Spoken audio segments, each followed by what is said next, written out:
ያው እኛ ሀገር ብዙ ጥቅስ እናውቃለን ግን መጽሐፍ ቅዱስ ብዙ አናውቅም እንደተነኮ አንድ ሰው በጣም ሰባኪ ስለሆነ በጣም መሪ ይሆናል ብሎ መደምደም በጣም ጨለምተኝነት ነው የሚሆነው ሁሉም ታግሎ ስለመጣ ሁሉም ታግሎ እንዲመጣ የሚታው ታሳቢ የተደረገበት አካሄድ ነው መንፈሳዊ ተቋማት ምርጫዎች በሚያደርጉበት ወቅት ለምን ውጥረት ይበዛባቸዋል አንዳንድ ሰዎች መሪ ባይሆኑ እንዴት ጥሩ ሰዎች ይሆኑ ነበር መሰለኝ እንደ መቶ እግር ወደ ፈለገበት ነው ህዝቡ መንቀሳቀስ የሚፈልገው ኧረ የጋራ ሀገር አለን የጋራ ጉዳይ አለን አንድ ላይ ምናምን ስትል በጣም አስቸጋሪ ስትጸልዩልን ደስ ይለናል እኛም ደግሞ ግን በራሳችን ምን ጸልይነን እና የጸሎት ቀብድ አትስጡ አሁን የካውንስሉን ጽንሰ ሐሳብ ስትመለከት እኮ የእግዚአብሔር መንግስት ጽንሰ ሐሳብ የጋራ አይነት ነገር ስኬት ስንት ዓመት የሆነ ቦታ ላይ በተቀመጥክ አይደለም የሚለካ ያው ዲክታተር እንላለን በአለም እንጂ እኮ ቸርች ውስጥ አይደለም እንዳለ ያለ ቢሮክራሲ የሚጠላበት ምክንያት ምንድነው በቤተክርስቲያን መዋቅር ውስጥ ያው ሰዎች በደንብ አይሄዱም ኢትዮጵያ ውስጥ እንደምታደቀው በደንብ ዙሪያ ነው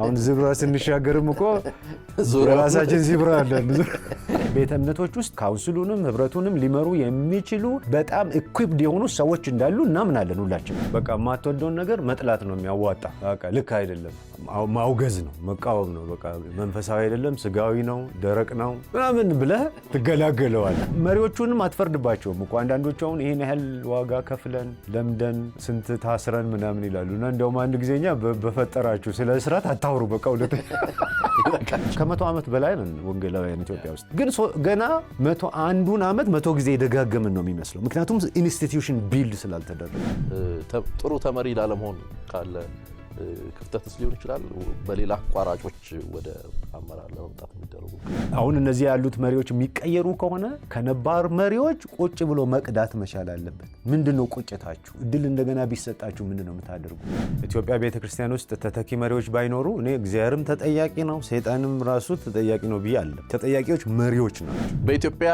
ወንጌላውያን ቤተክርስቲያናት ታሪክ ውስጥ ጉልህ ድርሻ ያላቸው ሁለቱ ተቋማት የኢትዮጵያ ወንጌል አማኞች ቤተክርስቲያናት ካውንስል እንዲሁም የኢትዮጵያ ወንጌላውያን ቤተክርስቲያናት ህብረት የምርጫ ወቅት ላይ ነው ያሉት የነዚህ ተቋማት መሪዎች ምርጫ ከግለሰብ መለዋወጥ ባለፈ ተቋማቱ ለሚቀጥሉት ዓመታት የሚኖራቸውን ስትራቴጂካዊ አቅጣጫ አንድነትና አገራዊ ተጽዕኖ የሚወስን ነው በመሆኑም የነዚህ ተቋማት አመራር ምን አይነት መልክ ሊኖረው ይገባል ወቅቱን የሚጠይቅ መሪ ምን አይነት ብቃት ይጠበቅበታል እነዚህንና መሰል ነጥቦችን ለማንሳት መንፈሳዊ ቅባትና ተቋማዊ ብቃት ከወቅቱ የወንጌላውያን ተቋማት መሪዎች ምርጫ አንፃር ሲቃኝ በሚል ርዕሰ ሐሳብ እይታቸውን እንዲያጋሩን ወንድማችን ለማ ደገፋን የእይታ መርሃ ግብራችን እንግዳ አድርገን ጋብዘንላችኋል ወንድማችን ለማ ደገፋ በሊደርሺፕ ትራንስፎርሜሽን ሚኒስትሪ በዳይሬክተርነት የሚያገለግሉ ሲሆኑ እንደዚሁም ደግሞ የአይሶል ማኔጅመንት ኮንሰልተንሲ ሲኢኦ ናቸው በአመራር ጉዳይና መሰል ጉዳዮች ላይ ስልጠናና ማማከር የሚሰጡ ሲሆን መጻሕፍት በመጻፍም ይታወቃሉ እይታ የተሰኘው መርሃ ግብራችን በወንጌላውያን ማዕቀፍ ውስጥ ሆኖ የአገር አቀፍና የቤተ ክርስቲያን ጉዳዮችን ከሰላም ከአመራርና ከስነ መለኮት አንፃር እያነሳ የእንግዶቻችንን እይታ የምንዳሰስበት ልዩ መርሃ ግብር ነው ዘወትር ማክሰኞ ምሽት በኢትዮጵያ ሰዓት አቆጣጠር ምሽት 2 ሰዓት ላይ በኤክሌሲያ ሚዲያ ብቻ ይተላለፋል አብራችሁን ቆዩ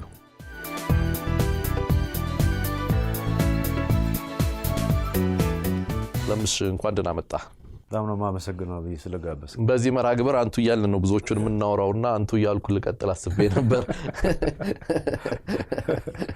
ይደርሳል እሱ እንዳልቸገር ማለት ላይ ጉራማይሌ አርጌ ነው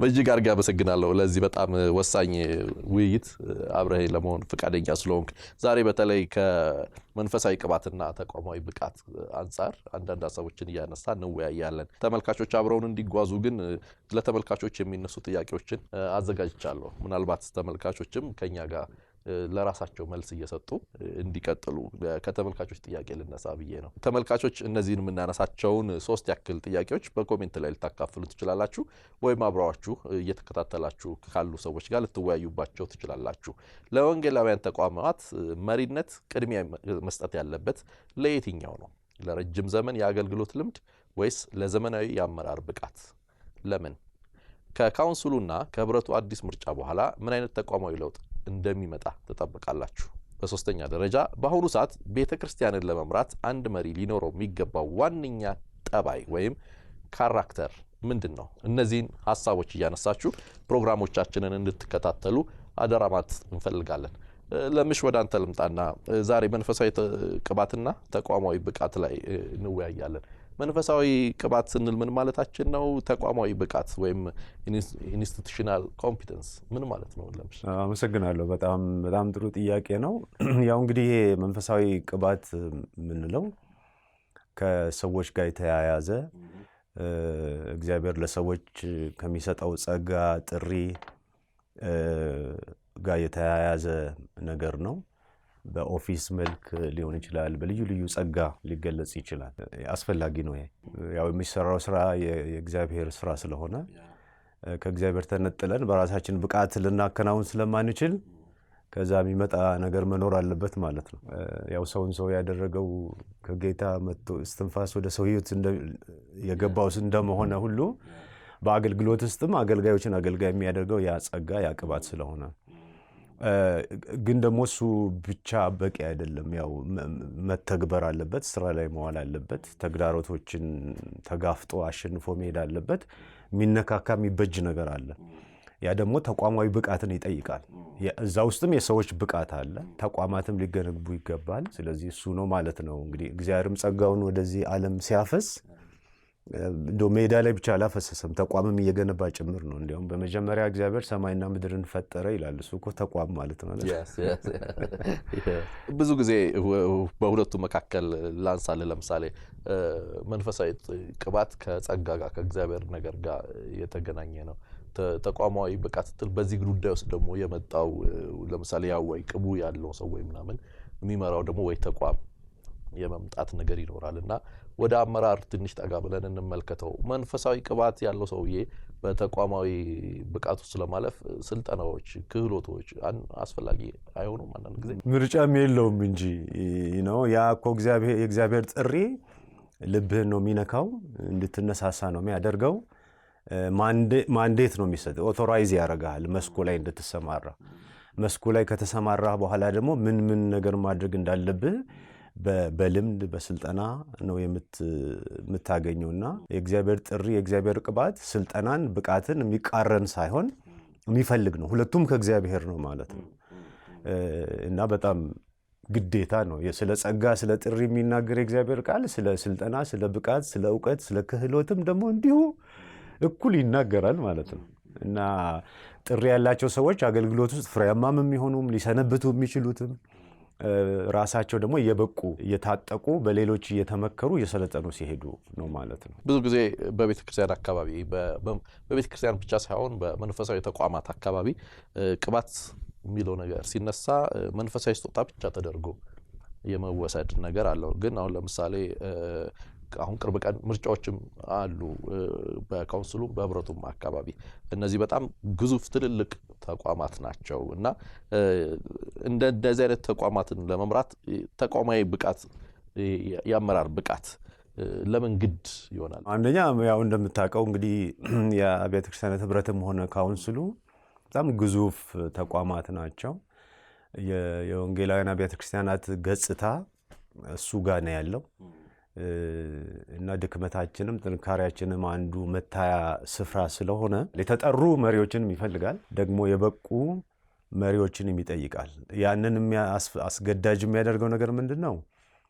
የምናገለግልበት አውድ ያው በተለይ በዚህ ዘመን እጅግ ተለዋዋጭ ተገማች የሆነ አንዳንዶች ደግሞ ድርማሳዊ ይሉታል፣ ይሄ ቮለታይል የሆነ ስለሆነ ተጠርቻለሁ ተቀብቻለሁ በሚል ብቻ የምትዘልቀውም አይደለም። እውነቱን ለመናገር ብቃት ይፈልጋል ማለት ነው። አስፈላጊ ክህሎቶች፣ አስፈላጊ ግንዛቤዎች፣ ዘመኑንም ራሱ መመርመር፣ መረዳት፣ ሪሰርች ማድረግ፣ ደግሞ ሰዎችን ማወያየት መቻል፣ የተግባቦት ክህሎቶች፣ ራእይን ደግሞ የመቅረጽ የመወሰን፣ ችግር የመፍታት እነዚህ ሁሉ ክህሎቶች ናቸውና እነዚህም ጸጋዎች ናቸው። በነገራችን ላይ ያው እንግዲህ ሰው ዝም ብሎ ለሁለት ስለተከፈሉ ነው። አዎ ጥሪ ላይ ብቻ የሚያጠነጥኑት እኛንን የተጠራ ነው የተቀባ ነው ስለሚሉ፣ ሌሎች ደግሞ በትምህርት ብቻ ስለሚሉ እንጂ የእግዚአብሔር ቤት ሁለቱንም የሚያስተናግድ ነገር ነውና በተለይ ያለንበት ተጨባጭ ዓለም አቀፍ ሁኔታና እነዚህ የተቋማቶቹ ደግሞ አውድና ሚና ሁለቱንም አመዛዝኖ ካልሄደ በስተቀር በጣም ይወድቃል። ለመሪዎች ይሄ በጣም አስፈላጊ ነው። አንዱ ውስጥ ሁሉም ሊኖር ይችላል። ቢኖር ይመረጣል። ሁለቱም ቢኖር ያ መሪ ውጤታማ ይሆናል። ባይኖር ግን እንደ ቡድን ሁለቱንም ያገናዘበ አካሄድ እና በተለይ በዚህ በምርጫ ወቅት ደግሞ ጥበብም የሚጠይቅም አንድ እሱ ይመስለኛል። መንፈሳዊ ቅባት የምንለውንና ተቋማዊ ብቃት የአመራር ክህሎቱን አብሮ የያዘ የመሆን ጉዳይ እስቲ ትንሽ ጠጋ ብለን እንመልከተው። በኋላ ላይ በደንብ ሞቅ እያልን ስንመጣ እንገባባቸው እንደሆነ እናያለን። አንድ መሪ መንፈሳዊ ቅባት እያለው ነገር ግን የተቋም ብቃት ከሌለው እንደ ስትራቴጂክ እቅድ፣ ፋይናንስ አስተዳደር የመሰሉ ጉዳዮች ከጎደሉ ተቋሙ ምን አይነት አደጋ ይጋረጥበታል? ይሄ እንግዲህ ያው በየቀኑ የምንኖረው ህይወት ነው እና አሁን አንዳንድ ሰዎች ጸጋ ብቻ ላይ እንግዲህ እሱም መጣራት አለበት። አይተሃል ነው አንድ ሰውን ቅባት አለኝ ሲል ምን እያለ ነው? ምንድን ነው እሱ? እንዴት ነው እሱ ነገር የሚጣራው? ተጠያቂነትስ እንዴት ይኖራል? እና ለአንተ ጥያቄ በጸጋ ብቻ ነው በጥሪ ነው ተቀብተናል ብለው የሚነሱ ሰዎች ብዙ ጊዜ ተቋምንም አደጋ ላይ ነው የሚጠሉት። አንደኛ ዘልቀው መሄድም አይችሉም። ሁለተኛ ወደ ስህተት ትምህርት፣ ወደ ስህተት አመራር ችግር ወደሚፈጥር እንትን ነው የሚሄዱት እና ሰራተኛ ከመሆን ይልቅ ራሳቸው ስራ ይሆናሉ። በቤተ ክርስቲያን ታሪክ ውስጥ በዓለም አቀፍም ደረጃ በኢትዮጵያም ሁኔታ እንዳየ ነው እና የግጭት መነሻም እነዚህ ጽንፍ የያዙ አስተሳሰቦች ናቸው። ስለዚህ አንድ ሰው አሁን እኔ በቃ ጌታ ላይሰንስ ሰጥቶኛል ተሰማርቼ እንደፈለግኩ አደርጋለሁ ሲል ከተጠያቂነት ውጪ ይሆናል። ለመማር ፈቃደኛ አይሆንም። እንደገና ስራውንም ደግሞ ኢፌክቲቭሊ አይሰራም። ስለዚህ በራሱ ቅባት ዙሪያ ነው ሁሉን ነገር የሚገነባው እና ያ ትልቅ አደጋ አለው ብዬ ነው የማምነው። ለምሳሌ ቅባት ያለው ሰውዬ ሊሆን ይችላል ወይም ደግሞ ብቃት ያለው ሰውዬ ሊሆን ይችላል። በቡድን መንቀሳቀስ ቢችሉ ደግሞ ውጤታማነት ብለኛል። ሁለቱም ቢገኝ ደግሞ ጥሩ ነው ብለኛል። ለምሳሌ ግን በቡድን እንቅስቃሴ መካከል አሁንም ቅርብ ቀንም ያለን አንዱ ነገር ምርጫዎች ናቸው። ስለዚህ ሰዎች እገሌ ቢመራን ብለው ምርጫ ያስቀምጣሉ ማለት ነው። ስለዚህ በቡድን ውስጥ ምርጫ ካለ አንድ መሪ ቅባት እንዳለው እናውቃለን ልንል እንችላለን። ለምሳሌ እያስተማረን ነው የሆኑ መንፈሳዊ የሚሆኑ እንቅስቃሴዎች ላይ ውጤታማ ሆኖ አይተነዋል ብለን እናያለን። ነገር ግን ተቋማዊ ብቃት እንዳለው በምን መመዘኛ ልንለካው እንችላለን? በተግባር እንዴት ነው የሚታየው ተቋማዊ አመራር ብቃቱ? ብቃት እንግዲህ የሚታየው በነገራችን ላይ ሁለቱም ሊታይ መቻል አለበት። ጥሪም ቅባትም ቢሆን ከቤተ ክርስቲያን አቅም ውጪ መሆን የለበትም። ቤተ ክርስቲያን አይታ እውነትም ይሄ ቅባት አለው ጥሪ ያለው ብላ ማለት መቻል አለበት። ስለዚህ መስፈርቶች ሊኖሩ ያስፈልጋል ማለት ነው። ዞሮ ያው በእኛ መካከል ከኛ ጋር ስለሚሰራ ያሰብ እንጂ አንድ ሰው ተጠርቻለሁ ብሎ እንደው ዱብ ብሎ ያለምንም ግምገማ ያለምንም ተጠያቂነት መሄድ ስለማይችል፣ በተለይ ግን አሁን ያልከው ተቋማዊ ብቃት በብዙ መንገድ ይታያል። አንደኛ በጣም በዓለማችን የተፈተሹ መስፈርቶች አሉ ማለት ነው። ከነዛ ተሞክሮ አንዳንድ መስፈርቶችን መቀመር ይቻላል።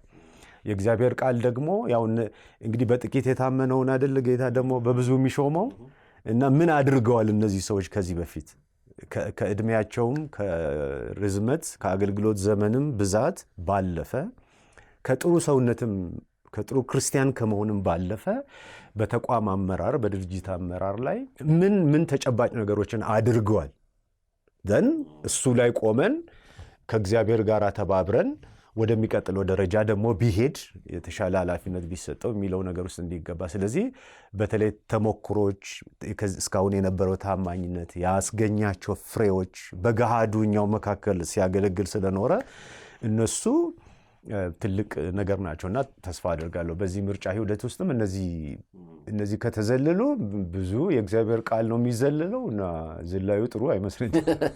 ጥሩ ሰባኪዎች አሉ። ለምሳሌ ጥሩ ተንባዮች ወይም ጥሩ ቃሉን የሚተነትኑ የሚያስተምሩ ሰዎችን መንፈሳዊ አገልግሎትም ላይ በጸሎትም በተለያዩ ጉዳዮች ላይ ጥሩ የምትላቸው ጥሩ እንግዲህ በእኛ አይንና አውድ ውስጥ ጥሩ የምንላቸው አሉና ጥሩ ደግሞ ተቋማዊ አመራር እነዚህ ሁለቱ አብረው የሚሄዱ ነገሮች ናቸው። አንተ በልምድ ረጅም ዓመት እዚህ ውስጥ በማሰልጠንም በማገልገልም አለህና እነዚህ ነገሮች ሁለቱ አብረው እኩል ሲሄዱ አይተሃል? በጣም አስቸጋሪ ነው ሪሊ ሁለቱን ማገላበጥም በጣም ከባድ ነው። አሁን ለምሳሌ በተፈጥሮ እንዲሁ ካሪዝማቲክ የሆኑ መስበክ የሚችሉ ማስተማር የሚችሉ አንዳንዴ ደግሞ ከጌታም ተቀብለው ትንቢት ማምጣት የሚችሉ ከራሳቸውም ማምጣት አሉ እንደምናውቀው ማለት ነው። አሁን እነዚህ ሰዎች ያ ጸጋ አላቸው፣ ጥሩ ነው። የመሪነት ብቃት ግን እና ጥሪ ይሄ ብቻ ሳይሆን ከዚህ ደግሞ እጅግ የሰፋ ነው። ምክንያቱም አመራር ውስጥ ኃላፊነቶች አሉ። እንደምታውቀው የመሪዎች ጤንነት የተቋምን ጤንነት ይወስናል። የተቋም ጤንነት ደግሞ የማህበረሰብን ጤና ይወስናል። ስለዚህ ሊበጁ ይገባል። በተለይ መሪነት ላይ መጽሐፍ ቅዱስ እኮ በጣም ጥንቃቄ ያደርጋል። መስፈርት ሆን ብሎ ያስቀምጣል። ስለ መሪነት ያስተምራል። ጌታችን ኢየሱስ ክርስቶስ ስለ መሪዎች በተለይ በአመራር ላይ ስለሚያገልግሉ ትኩረት ሰጥቶ ይናገራል። ከብሉይ ኪዳንም ጀምሮ አሁን ኢሳይያስ 42ን ሌሎችንም ብናይ በጥንቃቄ የተመረጡ ናቸው። እነ ዳዊትም እኮ ለምሳሌ እንደው ስብከት ውስጥ እንዳልገባ እንጂ ራሴ ወደ አመራር የመጡት እኮ ተሞክሯቸው ታይቶ ነው እና በሚያደርጉት ነገር ውጤታማ እንደሆኑ ስብዕናቸው ትሁት እንደሆነ እነ ሙሴም ቢሆኑ ማድረግ የሚችሉ ተጨባጭ ክህሎት ያላቸው። ስለዚህ አንድ ሰው በጣም ሰባኪ ስለሆነ በጣም መሪ ይሆናል ብሎ መደምደም በጣም ጨለምተኝነት ነው የሚሆነው። በአመራር ውስጥ ግን ሚና ሊኖረው ይችላል። ግን ሰባኪ ሆኖ መሪም ደግሞ ሊሆን አይችልም ማለት አንችልም። ግን ለመሆን መዘጋጀት አለበት። በመሪዎች ስር ማደግ መቻል አለበት። የሚፈለገውን ክህሎት አዳብሮ ጊዜ ወስዶ በሌሎች ተመርጦ ማለት ነው። አሁን የቅባቱ ችግር እንደምታውቀው እኔ ተቀብቻለሁ ብዬ መጥቼ ሾምብሃለሁ። መሪ ሲሆን ግን እኛም ደግሞ ይሁንታ ያስፈልጋል የህዝቡም ማለት ነው። እና መሪነት መልኩ ትንሽ ለየት ይላል። ያው ስብከትና ትምህርት ውስጥ የአመራር ኤሌመንት የለም ባንልም፣ ግን ተቋምን መምራት ግን ሪሊ ሌላ ደረጃ እንደሆነ ግን ሰባኪዎችንም ኤክስክሉድ አያገልም። ነገር ግን እሱ ብቻ አይደለም። አንድ ሐሳብ ወደ ልቤ ስለመጣ እሱን አንስተን ወደ ተዘጋጀንባቸው ጥያቄዎች እመለሳለሁ። እንደነዚህ አይነት ተቋማት የቅቡአኑ ብቻ ናቸው ወይ? ማለት ለምሳሌ በወንጌላውያን ብቻ ሳይሆን በሌሎች የሃይማኖት ተቋማትም ከተመለከትክ ከፍተኛ ቦታዎችን ለመምራት የሚዘጋጀው አሁን እንደዚህ ለምናነሳቸው ይሄ ቅቡአን ለምንላቸው ወይም መንፈሳዊ ላይ ላሉ ለምሳሌ እስልምናው ብትሄድ የሆነ ማዕረግ ይጠየቃል፣ ወይ ሼክ ወይ ሌላ ነገር። በሌሎች ክርስትናዎች ብትሄድ ለምሳሌ ጳጳስ ወይ አቡን እንዲሆን እንደዛ ይጠበቃል በመንፈሳዊ ጉዳዮች ላይ እና እነዚህ በእኛም ስትመጣ ፓስተር ወይ ቄስ ወይ እንደዛ ቢሾፕ አይነት እንደዛ ነገር ይጠበቃል። የእነዚህ ሰዎች ብቻ ነው ወይ? በአመራር የሰለጠነ የምዕመናን የወንድሞችስ ሊሆን አይችልም ወይ? ልክ ነው። አዎ እሱ በጣም ስራ ይፈልጋል እውነቱን ለመናገር። አሁን በእኛም ብንመጣ በካውንስሉም በህብረቱም ኦርዴንድ የሆኑ ሰዎች እንዲመሩ ነው ደንቡ ራሱ የሚያስቀምጠው። ጥሩ ነው። ደንቡንም ደግሞ የሰሩት እነሱም ናቸው። አይተሃል። ታዲያ ወደ እነሱ አድርተውስ ሊሆን አይችልም?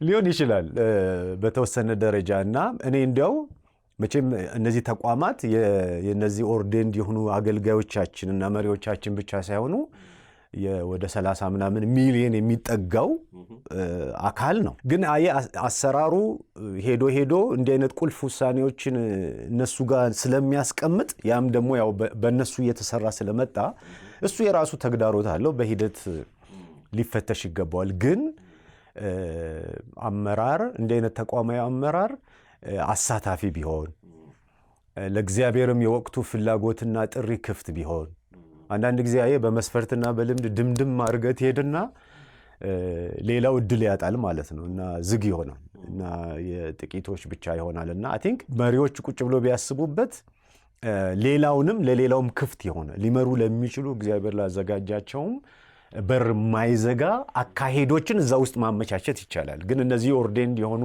መሪዎች እንዳልከው በሁሉም እነሱ ናቸው ብዙ ጊዜ የሚመሩት። ይምሩ፣ ግን እዛው አመራር ዙሪያ ደግሞ አይጠፉም ማለት ነው።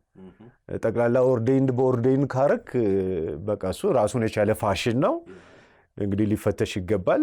እኔ ችግርም ሊኖርበት ይችላል ብዬ ነው የማስበው። ትክክለኛ ሰዎች ቢሆኑ እኮ ችግር የለውም። ግን ኦርዴንድ መሆኑ ብቻ ትክክለኛ ሰው አያደርገው። ምክንያቱም የጥሪ የብቃት ወዘተ ሁኔታዎች ስላሉ ማለት ነው። በአመራር የሰለጠነው ሰው ወይም በክህሎት ቅድም ባልነው ለምሳሌ ተቋማዊ ብቃት ያለው ሰው እሱን ኦርዴንድ የማድረግስ ጉዳይ ሊታይ ይችላል እዚህ ውስጥ? ጥሩ ነበር እሱም። አሁን እኮ እንዲያውም አብያተ ክርስቲያናቶቻችን ይሄ ቸርች ውስጥ ለተለመደው አገልግሎት ብቻ ሳይሆን ከቸርች ውጪ ላለውም አገልግሎት ኦርዴን ቢያደርጉ ጥሩ ነው። ብዙ አሉ ክርስቲያኖች የተማሩ ቤተ ክርስቲያንን የሚወዱ ኦርዴንድ የሆኑትንም ጭምር የሚያገለግሉ ከነሱም ያላነሰ ሚና ያለ አሻራ ያላቸው በገበያ ውስጥም ደግሞ ቤተ ክርስቲያንን ወክለው ብርሃንና ጨው ሆነው ብዙ ስራ የሚሰሩ አሉ። እና ኦርዴን የሚለው ትንሽ መስኩ ቢሰፋ ጥሩ ነው። ቅርብ ጊዜ በነበረ አንድ ትልቅ ስብሰባ ላይ የማስታውሰው አንድ ከፍተኛ በአገር አቀፍ ደረጃ መሪ የሆኑ ሰው ከወንጌላውያን መሪዎች ጋር በነበራቸው ስብሰባ ላይ የተናገሩት ንግግር ትዝ ስላለኝ ልጥቀሰውና ልለፍ። እኛ ሰው ምን አሉ? ከናንተ ባልተናነሰ ሁኔታ የምንጸልይ ቃል እግዚአብሔርን የምናነብና ድምጽም ለራሳችን የምንሰማነን ስትጸልዩልን ደስ ይለናል። እኛም ደግሞ ግን በራሳችን የምንጸልይ ነን እና የጸሎት ቀብድ አትስጡ ያሉት ደስ ይለኛል። እየጸለይን ነው በሚል ሌላ እንትን እንዳትሉ የማለት ያክል ነው። ከተቋማቱ ስፋትና ተጽዕኖ አንጻር ላንሳልህ። ተመራጭ ወይም ተጠባባቂ አሁን ይመጣሉ ብለን የምናስባቸው መሪዎቹ ስትራቴጂካዊ የአመራር እይታ ስትራቴጂክ ቪዥን ሊኖራቸው አይገባም? ምክንያቱም ብዙ ጊዜ ተቋም ማስጠበቅና ተቋም ማሻገር የተለያዩ ናቸው ብዬ ስለማስብ። በጣም ይሄ አሁን በተለይ ያለንበት ዘመን እንደ እግዚአብሔር ቃልም በተጨባጭም እንደምናየው በጣም ሌላ ምዕራፍ ነው። ዓለም አንድ የሆነበት ሪሊ አንድን ተቋም መምራት ማለት በዚህ ዘመን ዓለምን መምራት ነው እና ዓለምን ከሚመሩ ታላላቅ ስሞች ተርታ መመደብ ነው። ምክንያቱም የቤተ ክርስቲያን ሰዎችን የሚነካኩ ጆሮአቸውን የሚሻሙ አቅጣጫቸውን የሚወስኑ የኛ ስብከት ብቻ አይደለም፣ የተጋለጠ ዓለም ውስጥ ነው ያለ ነው እና ያው ዓለም አንድ መንደር ከመሆኗ ጋር የተነሳ የሚወረወር ሁሉ ከሁሉም አቅጣጫ ሰው ላይ ነው የሚያርፈው። ስለዚህ አሁን ለዘመኑ የሚመጥን አካሄድ በጣም ነው የሚያስፈልገው። እሱም በትክክል አንተ እንዳልከው ስልታዊ የሆነ አመራር፣ አሳታፊ የሆነ አመራር፣ ተማሪ የሆኑ መሪዎች ተምረው የጨረሱ ሳይሆን እየተማሩ የሚመሩ። እኔ መጽሐፍ ጽፋለሁ እና አንዱ መጽሐፌ ላይ ምን ይላል መሰለህ? ጀግና ሰው ተምሮ የጨረሰ ሳይሆን ተምሮ የማይጨርስ ነው ይላል። እና መሪዎች የሚወድቁት ኮሌጅ ስላልበጠስ ወይ 30 ዓመት ልምድ ስለሌላቸው አይደለም፣ እዛ የተማሩ ስላልሆነ ሰው በየቀኑ ስለማይማሩ ነው። ይሄ ዓለም አሁን ተገማች ይባላል። አሁን ቅድምም እንዳነሳሁት ማለት ነው። ዝም ብለህ የሆነ 5 ዓመት ስትራቴጂክ ፕላን ሰርተ በቃ እሱን እንደሚያዋጣ እንደው ልብ ወልቆ እዛ ላይ መኖር አትችልም። እቅድ ያስፈልጋል። ግን በየቀኑ ማቀድ፣ በየቀኑ ተማሪ መሆን፣ አዳፕቲቭ አለ አይደለም፣ ተጣጣሚ የሆኑ መሄድን በጣም ይጠይቃል እና በጣም ብዙ ውስብስብ አይተን ማናቃቸው ብዙ ነገሮች ናቸው በሰው ልብና አእምሮ ውስጥ እየተከናወኑ ያሉት። አዳዲስ አጀንዳዎች አሉ። ክርስትናችን ለዚህ ሁሉ መልስ መሆን መቻል አለበት። አመራራችን ይህንን ሁሉ አውቆ ቅዱሳንን ማስታጠቅ መቻል አለበት። አመራሩ መልኩ መቀየር አለበት።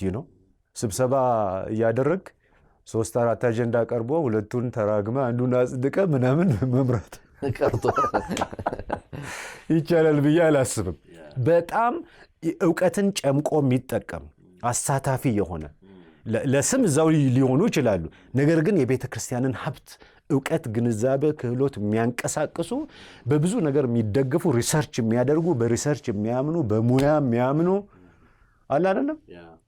በጣም አሳታፊ የሆነ ዲጂታል አሁን በዚህ ዘመን ነው አሁን እናንተ ያላችሁበት መስክ እና መሪዎቻችን ከዲጂታል አንጻርም ራሱ በጣም ብዙ ነገር መስተካከል እና ስልታዊ መሆን አለበት በብዙ መልኩ እና እሱ ደግሞ ተተንትኖ ስራ ላይ መዋል አለበት። ቅድም ካነሳው ከተለዋዋጭነት ከሚለው ነገር አንጻር ቀደም ባሉ ዓመታት እንደነዚህ አይነት ተቋማት አካባቢ ያሉ መሪዎች ነበሩ። ውሳኔያቸውም ድምጻቸውም ከፍተኛ የሆነበት ነገር ነበር፣ በእኛ ብቻ ሳይሆን በሌሎችም ተቋማት ላይ። አሁን ግን ምናልባት ይሄ ዲጂታል ዓለሙ መሪዎችን በሌላ መልኩ እያመጣ እንዳለ ይታያል። በጣም አሁን እኮ መምራት እኮ ማለት የሆነ ወንበር ላይ መቀመጥ የሆነ ታይትል መያዝ መቻል አለበት ማለት አይደለም። እውነተኛ ተጽዕኖ መፍጠር መቻል ነው የትም ሆነ። ስለዚህ የትም ሆኖ ነው የሚመራው ማለት ነው። ስለዚህ ውድድር ነው እና ተወዳድረህ ማሸነፍ መቻል አለብህ እና መሪዎቻችን የነሱ ታሪክ ነው፣ የነሱ ሌጋሲ ነው፣ የነሱ የህይወት ታሪክ ነው። ስለዚህ ስኬት ስንት ዓመት የሆነ ቦታ ላይ በተቀመጥክ አይደለም የሚለካው። ተቀምጠ ምን ተወዳድረ ተናጥቀ ምን ተጨባጭ ነገር አድርገ ለእግዚአብሔርም ለትውልድም አልፈሃል የሚል ነውና ተጽዕኖውማ ምንጩ እኮ በዛ በቃው ከምንም አቅጣጫ ነው ማለት ነው የሚመጣው። እንደ ድሮ ቃል ተናግረ በቃ እልል ተብሎ የሚቀበል የለም፣ ይገላበጣል። አሁን በቃ ትውልዱ አገላብጦ ያያል፣ ይቃወመሃል።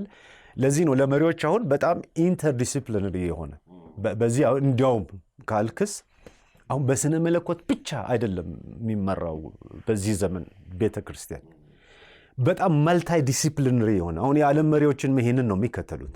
እና ብዙ ምክርም የሚቀርበው በዚህ ላይ ነው።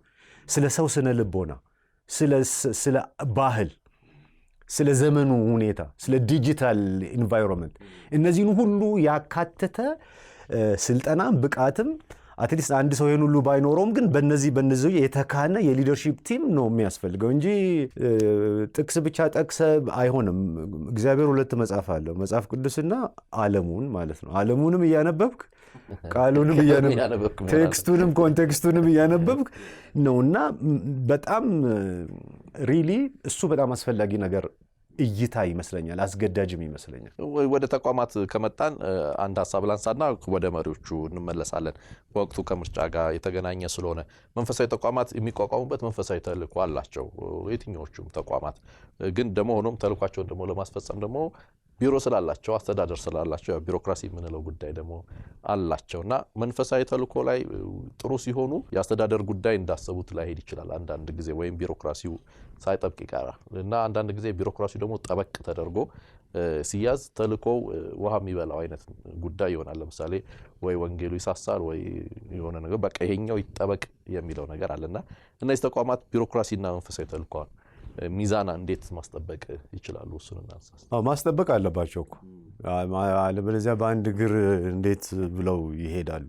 እንዳልከውን የኢትዮጵያ ቤተክርስቲያን ከታች ከአጥቢያ ጀምሮ እስከ ላይ ድረስ አንድ የምንተችበት እኛም የምናውቀው ትልቁ ችግራችን በጣም የተመናፈሰ አመራር ነው የምንሰጠው እና ሁሉ ነገር ጸሎት በቃ አሁን ጸሎት ውስጥ ጸሎት ጥሩ ነው፣ የከበረ ነገር ነው። ሁሉ ነገር ጸሎት ውስጥ ግን ሊደበቅ አይችልም ነው። ከዛም ውጪ ሌሎች አማራጮች ይኖራሉ። ሁሉን ነገር በስብከት ለዚህ ነው የተመናፈሰ ያልኩ። አሁን ተቋማዊ ብቃታችንን ስትመለከት እግዚአብሔር ምስክሬ ነው። በቃ ሽባ በለው በቃ ማለቴ ምንም ነገር አይሰራም። መረጃ እንኳን የለንም። አሁን ሌላው ይቅርና ዶክመንት አይደረግም፣ ታሪኮች አይጻፉም። እያንዳንዱ ቤተ እምነት ስንት አባል እንዳለው አያውቅም። ማንም ነው እኮ የማያውቀው። ተቋም ስንል እኮ ይሄ ነው። ዴታ የለም፣ ህጎችና ደንቦች ብዙ የሉም። በሰዎች በጎ ፈቃድ ላይ የተመሰረተ ነው። አሁን አንዳንድ ቅድም ደግሞ በቅባት ብቻ ነው የምናገለግሉ የሚሉት ደግሞ እንዲያውም ህግና ደንብ ከሰይጣን ነው።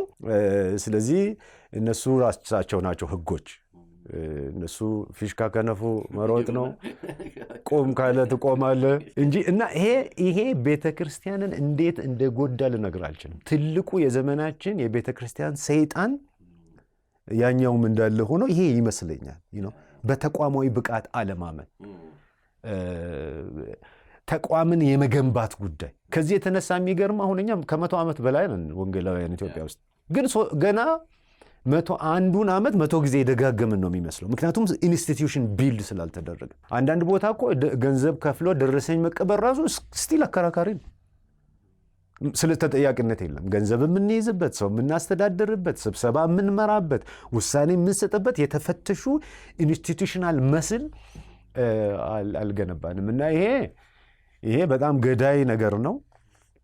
ስለዚህ ሁለቱን ማመዛዘን በጣም ኢምፖርታንት ነው። መንፈሳዊ ነገሩም ላይ በጣም ሄደንበታል ብዬ ማለት አልችልም። እውነት እንደው ጨለማውን አሰብክ እንዳትለኝ እንጂ እሱም ጥልቀት የለውም። እንደው ትንሽ ድምጻችን እንጂ ብዙ የሚያስተጋባው ህይወታችን ያን ያክል አላስተጋባም እና ሬር ነው። ከደቀ መዝሙርነት አንጻር ብታይ ህዝብ እንጂ ያፈራ ነው።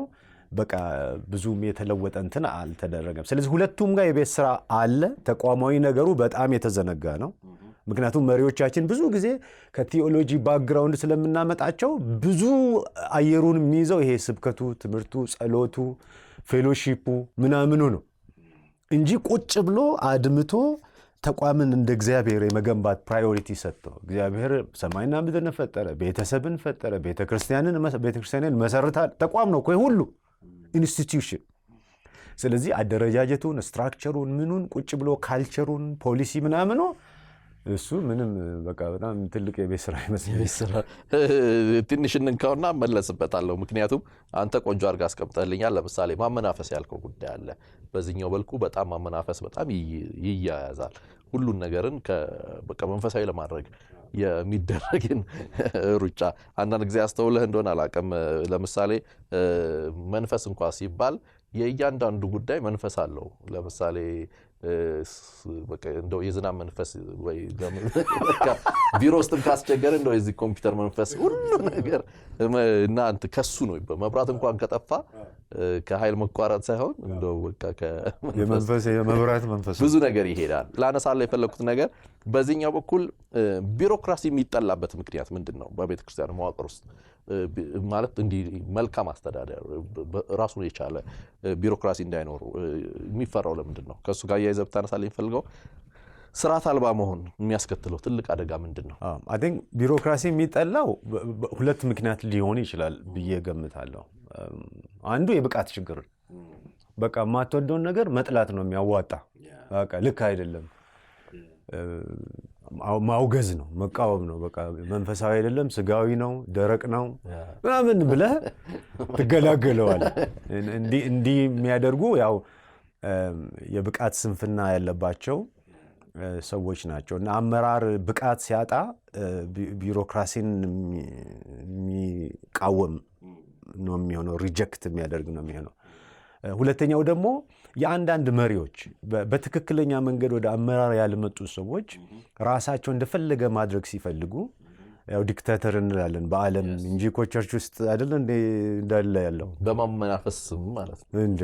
በማመናፈስ ስም በቃ እነሱ እንደፈለጉ ያልተያያዘ ያንን የሚዘበራረቅ ስሜታቸውን ሊያስተናግድ የሚችል ፕራክቲስ ልምድ ነው እየገነቡ የሚሄዱት ማለት ነው። እንደፈለጉ እንዲያደርጉ ማለት ነው። ተጠያቂነት ላለሙ ለዚህ ነው ብዙ ማን ሄደው እና ፈጥነ ለመሄድ ብቻህን ሩጥ፣ ሩቅ ቦታ ለመሄድ ደግሞ አብረህ ሩጥ ይባላል። እና አብሮ መሮጥ እንቸገራለን። አብረን መሮጥ የሚያስችለን ደግሞ መጫወቻ ሜዳው ነው። አሁን እኛ ጨዋታው ላይ ነው የምናተኩረው። ሁሉም እንደፈለገ ነው የሚጫወተው። መጫወቻ ሜዳውን ቁጭ ብሎ መስራት ግን ፍላጎትም ይፈልጋል፣ ሙያም ይፈልጋል፣ ደግሞ የጋራም ኃላፊነት ነው። ይሄ አሁን ለቢሮክራሲው ስፍራ ለመስጠት በቃ ብዙ ውዥንብር እኮ ነው የፈጠረው።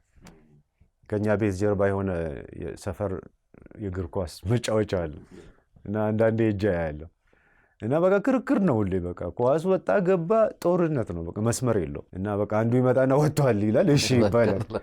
ትልቅ ሰው ከሆነ ደግሞ ያው ትሰማለህ፣ ረጅም ከሆነ ከኔና the same thing ቸርች ውስጥ አሁን ገባ ልክና ስተትን የሚያሰምር ኤቲክስን፣ ሞራሊቲን፣ ስታንዳርድን እግዚአብሔር አምላካችን የስርዓት አምላክ ነው። እኔ እንኳን በህይወት ለመኖር ስርዓት ያስፈልገኛል። አለበለዚያ እንደፈለኩ ካልኩ ከዚህ ወጥቼ ቤቴ መድረስ አልችልም። እና ይቅርና አብረን ደግሞ እና ያ ያነሳው ነገር በጣም በጣም በጣም ክሪቲካል ነገር ነው። እና ቸርች ቢሮክራሲም ያስፈልገታል። እንደገና ደግሞ እንዳልከው መንፈሳዊ ነገሮችን ደግሞ የሚያሳልጥ ቢሮክራሲ ያስፈልጋል። የሰውን ባህሪ ቀንሰ መገመት አትችልም። ሰው ኃጢአተኛ ነው ይላል መጽሐፍ ቅዱስ። ክፋትም እንዳለበት ይናገራል። መንፈሳዊ ነው መቸገር አለ፣ በጸሎት ነው አሜን ምናምን የሆነ ዕቃ ይዞ ሊሄድ ይችላል። እኛ ሰፈር ኳስ እኮ አንዱ ልጅ ኳሱ ለካ ይሱ ነው እና የሆነ ሰዓት ላይ ይዞት ሄደ። ስለዚህ the same thing ሊፈጠር ይችላል። ስለዚህ የሰውን ባህሪ እግዚአብሔር ልጁን ልኮ እስኪሞት ድረስ የሚጠይቅ ከሆነ ሰውን ሃንድል የምታደርግበት ብዙ ሲስተም ያስፈልጋል።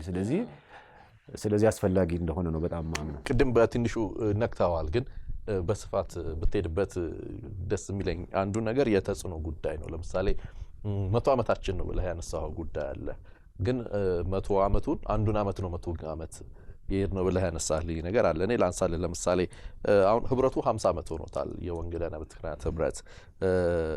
አሁን ካውንስሉ ደግሞ 50 ዓመት አይሙላው እንጂ ገና ልጅ ነው ብለን እድሜውን ብናነሳም በውስጡ ግን ያሉት አባላቶቹ ከ100 ዓመት በላይ እድሜ ያላቸው ስለሆኑ እነሱ አንጋፋ ያደርጉታል ብዬ አምናለሁ። እኔ ተቋሙ ምንም አዲስ ቢሆን ግን አንጋፋ ለመሆን አብረውት ያሉት ስላሉ ያገዝፉታል ብዬ አምናለሁና የነሱን እድሜ ከማየት አንፃር ላነሳል የፈለኩት ከሌሎች ሃይማኖት ተቋማት አንፃር በዙሪያችን ሌሎችም አሉና ተቋማዊ ብቃት ወይም ይሄ ኢንስቲትዩሽናል ኮምፒተንስ የምንለው ነገር አለ አይደለ? ከሌሎች ጋር እንዴት ይታያል?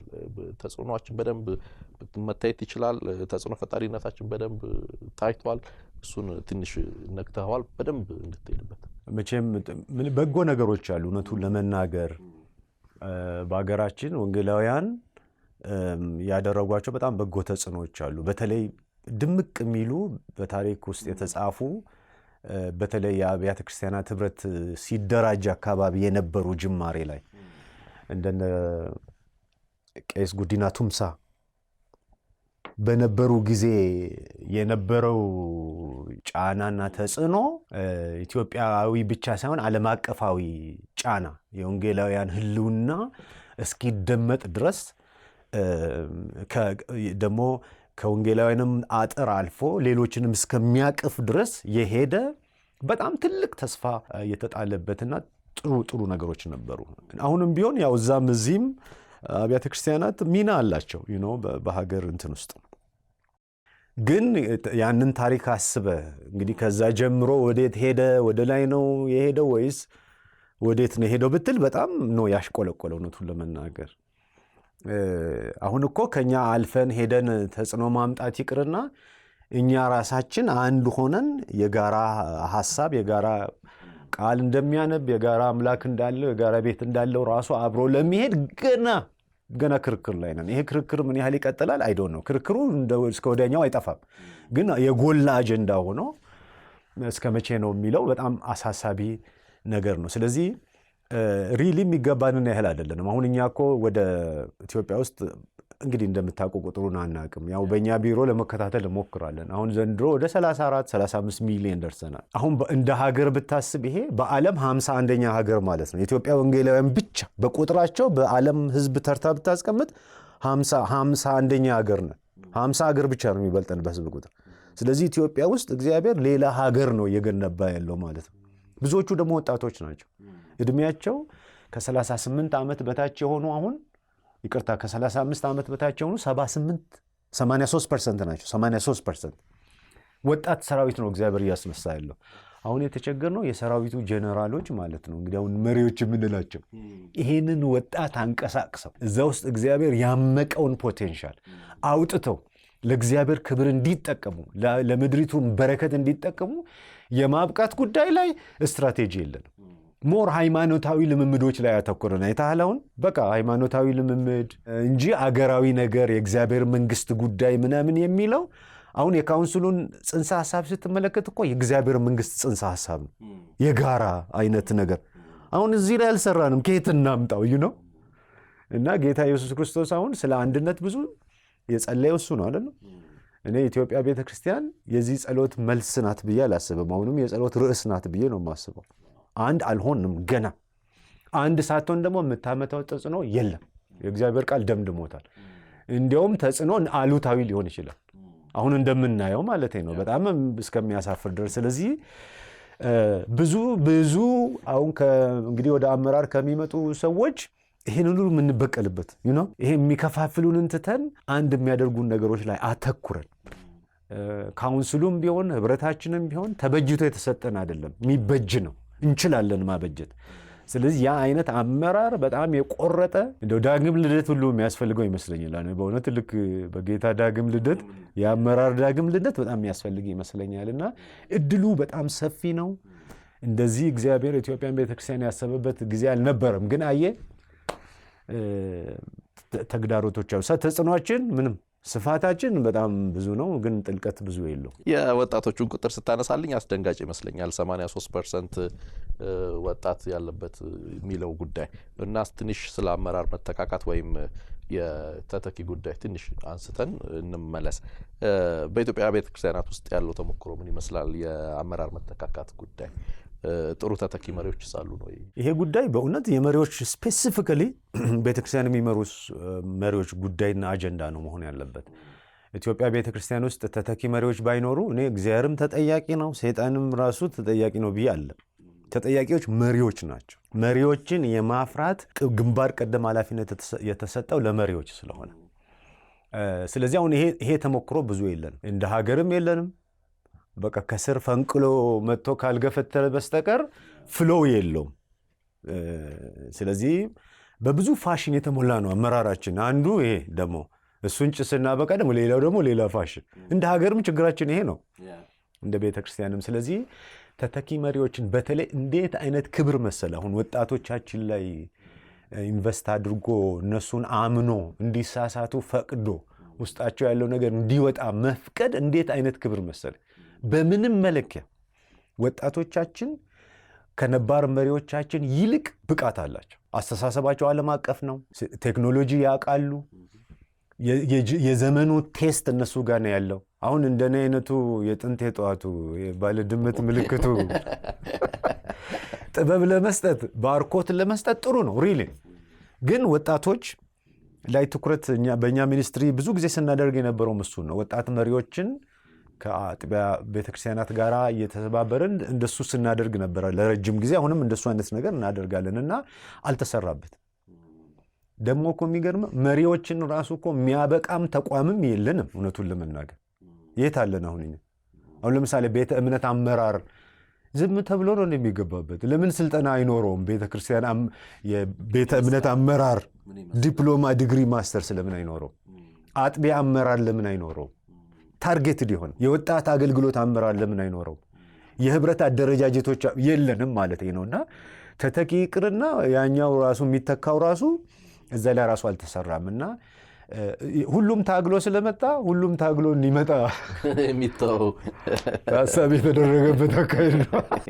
ለዛ ሊሆን ይችላል። ለምሳሌ አንዳንዶች ይተቻሉ በአጥቢያ ቤተክርስቲያናት አካባቢ የአመራር ቆንጆ የሆነ ልምድ ስለሌለን በአመራር እንቅስቃሴ ውስጥ ተተኪም የማፍራት ጉዳይ ብዙ ስላልተሰራበት ለምሳሌ ሰዎች ሌላ ቤተ እምነት ወይም ሌላ አጥቢያ የመትከል ጉዳይ ላይ ያተኩራሉ። በዛ አጥቢያ ስር ከመሄድ ይልቅ ጥሩ የአመራር መተካካት ስለሌለው በቃ በሌላ አጥቢያ የመምጣት ነገር ላይ ያተኩራሉ።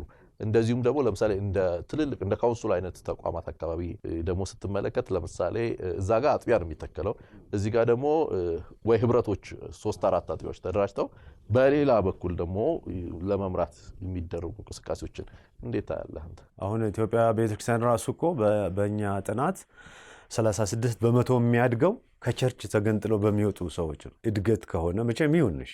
ለምንድን ነው መሰለ ያለው ሲስተም አብቅቶ ተስፋ ሲያጡ አላስኬድ ሲል በቃ ይገነፈላል እና ቦይ እየቀደደ ይሄዳል። ተስፋ ያደረግነው እሺ ይሂዱ ግድ የለም ይትከል ሁሉም። አሁን ይሄ ህብረት ደግሞ አንድ ያደርገናል የሚል ነበር። አሁን ህብረቱም ራሱ ግንፍል ብዙ ህብረት ነው ያለው ኢትዮጵያ ውስጥ 6-7 ህብረት አለ። በካውንስሉ ውስጥ ራሱ ብዙ ህብረቶች አሉ። መጥፎ አይደለም ሪሊ ለመተባበር አብሮ ለማገልገል መጥፎ አይደለም። ነገር ግን እግዚአብሔር የሚደሰትበት ህብረት ደግሞ ያኛ የተደራጀንበት ብቻም ሳይሆን ያ የጋራ ህብረት የልብ ለልብ የሆነው ክርስቶስ ዮሐንስ 17 ላይ የጸለየለት የእግዚአብሔር ልጅነት የሚገስፍበት የእግዚአብሔር መንግስት አጀንዳ የሚሆንበት ሀገር ዓለም ታሳቢ የሚደረግ የወንጌል ተልእኮ ትኩረት የሚደረግበት እሱኛው ህብረት በጣም እሱ ነው የሚያስፈልገውና ሪሊ እንዳልከው አጥቢያ ላይ ያለው ተሞክሮ ፈተና ነው በቃ። እና መሪዎቹንም አትፈርድባቸውም እኮ አንዳንዶቹ አሁን ይሄን ያህል ዋጋ ከፍለን ለምደን ስንት ታስረን ምናምን ይላሉ። እና እንደውም አንድ ጊዜኛ በፈጠራችሁ ስለ እስራት አታውሩ በቃ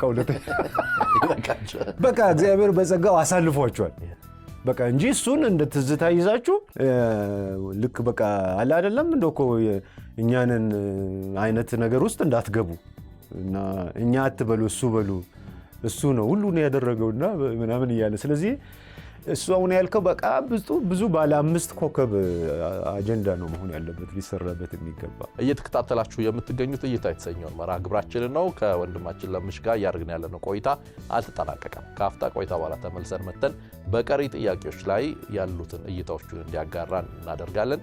እናንተ ይህንን የረፍት ቆይታ ደግሞ ቻናላችንን ሰብስክራይብ ለማድረግ የደወል ምልክቱን ለመጫን እስካሁን ባነሳናቸው ጉዳዮች ላይ ደግሞ ሐሳብ፣ ጥያቄ፣ ኮሜንት ካላችሁ በኮሜንት መስጫው ላይ እያካፈላችሁ እንድትቆዩ አደራ ማለት እንፈልጋለን። ምክንያቱም እስካሁኑ ደቂቃ ድረስ እየተከታተላችሁን ካላችሁ በእርግጠኝነት ወዳችሁናል ማለት ነው። ስለዚህ ቤተሰብ ሳትሆኑ እንዳትወጡ አደራ ማለት እንፈልጋለን። ካፍታ ቆይታ በኋላ ተመልሰን እንገናኛለን።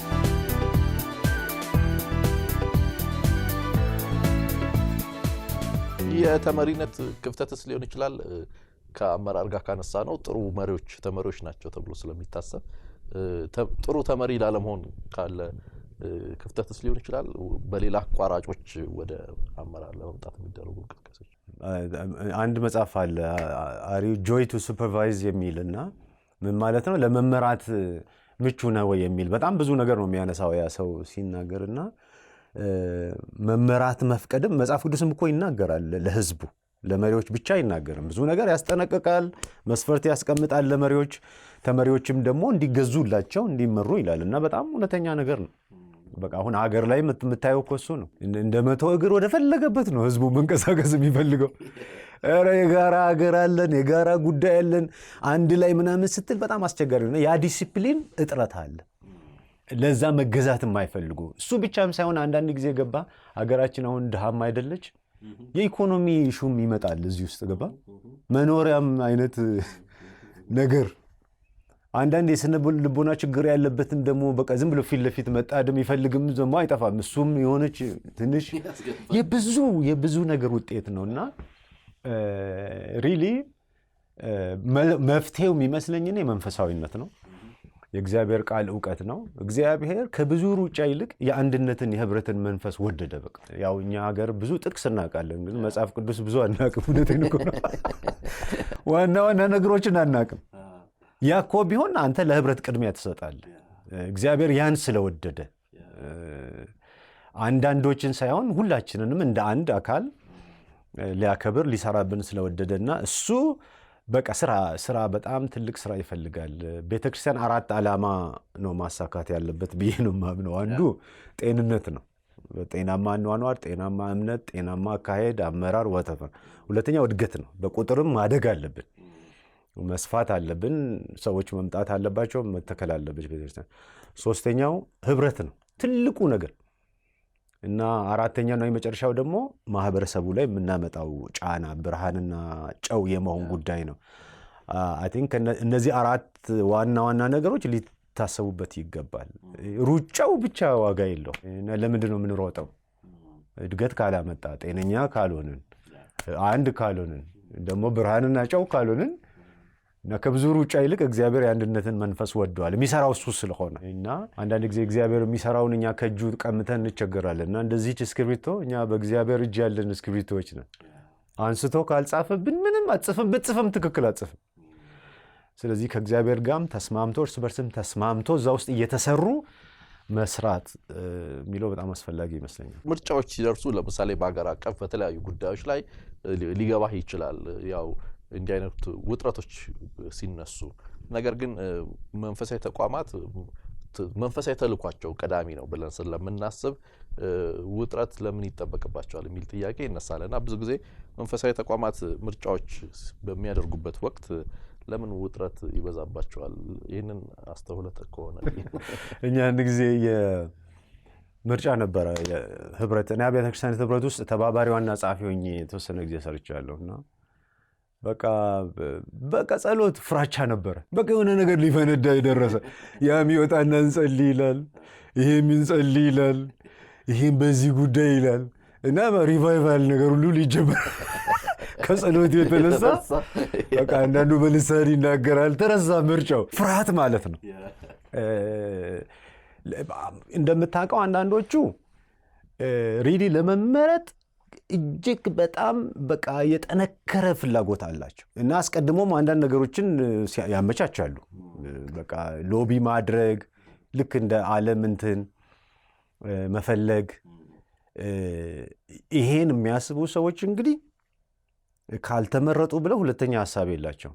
ካልተመረጡ ሌላ ችግር ነው የሚፈጠረው። ስለዚህ በግራም በቀኝም ወይ እነሱ የሚፈልጉት ሰው መመረጥ አለበት። አሁን ውጥረቱን የሚፈጥረው አንዱ ይሄ ነው። ጠላትም ደግሞ በድብቅ ገባ እግዚአብሔር የሆኑ ሰዎች ወደፊት እንዳይመጡ አንዳንድ ትግሎች በእነዚህ ባልበሰሉ አንዳንድ ሰዎችም አድርጎ ሊጠቀም ይችላል። ብዙ ጊዜ ደግሞ አይተህ እንደሆነ አልፈልግም የሚሉ ጥቂቶች ናቸው። አሁን አንዱ በጣም እንቆቅልሻችን ይሄ ነው። እግዚአብሔር ለጥሪ ለኃላፊነት ሲፈልግ እኮ አልፈልግም ማለት መንፈሳዊነት ነው። ኧረ ታስፈልገናል ተብሎ መውጣት ነው ክብር አለው። እኔ ብለህ ባትሪ ወደ ራስህ እያበራ ስትወጣ በእሱ በቃ በራሱ ዲስኳሊፋይድ ነው ማለት ነው። ስለዚህ አሁን የሚፈልግ በዛ ማለት ነው። የማይፈልግ ብዙ የለም እና የሚፈልግ በዛና ያ ውጥረት ነው። እንደገና ደግሞ ፕሮሰሱ ዲፋይንድ አይደለም። በጣም ጫካ ውስጥ ድብቅ ነገር ውስጥ የሚሄድ ስለሆነ ህዝቡ ራሱ ከየት ወዴት እንደሆነ ግልጽነትም የለም፣ መረጃም የለም። ኦፍኮርስ አንዳንድ ደንቦች ቢኖሩም ያው ሰዎች በደንብ አይሄዱም። ኢትዮጵያ ውስጥ የምታደቀው በደንብ ዙሪያ ነው።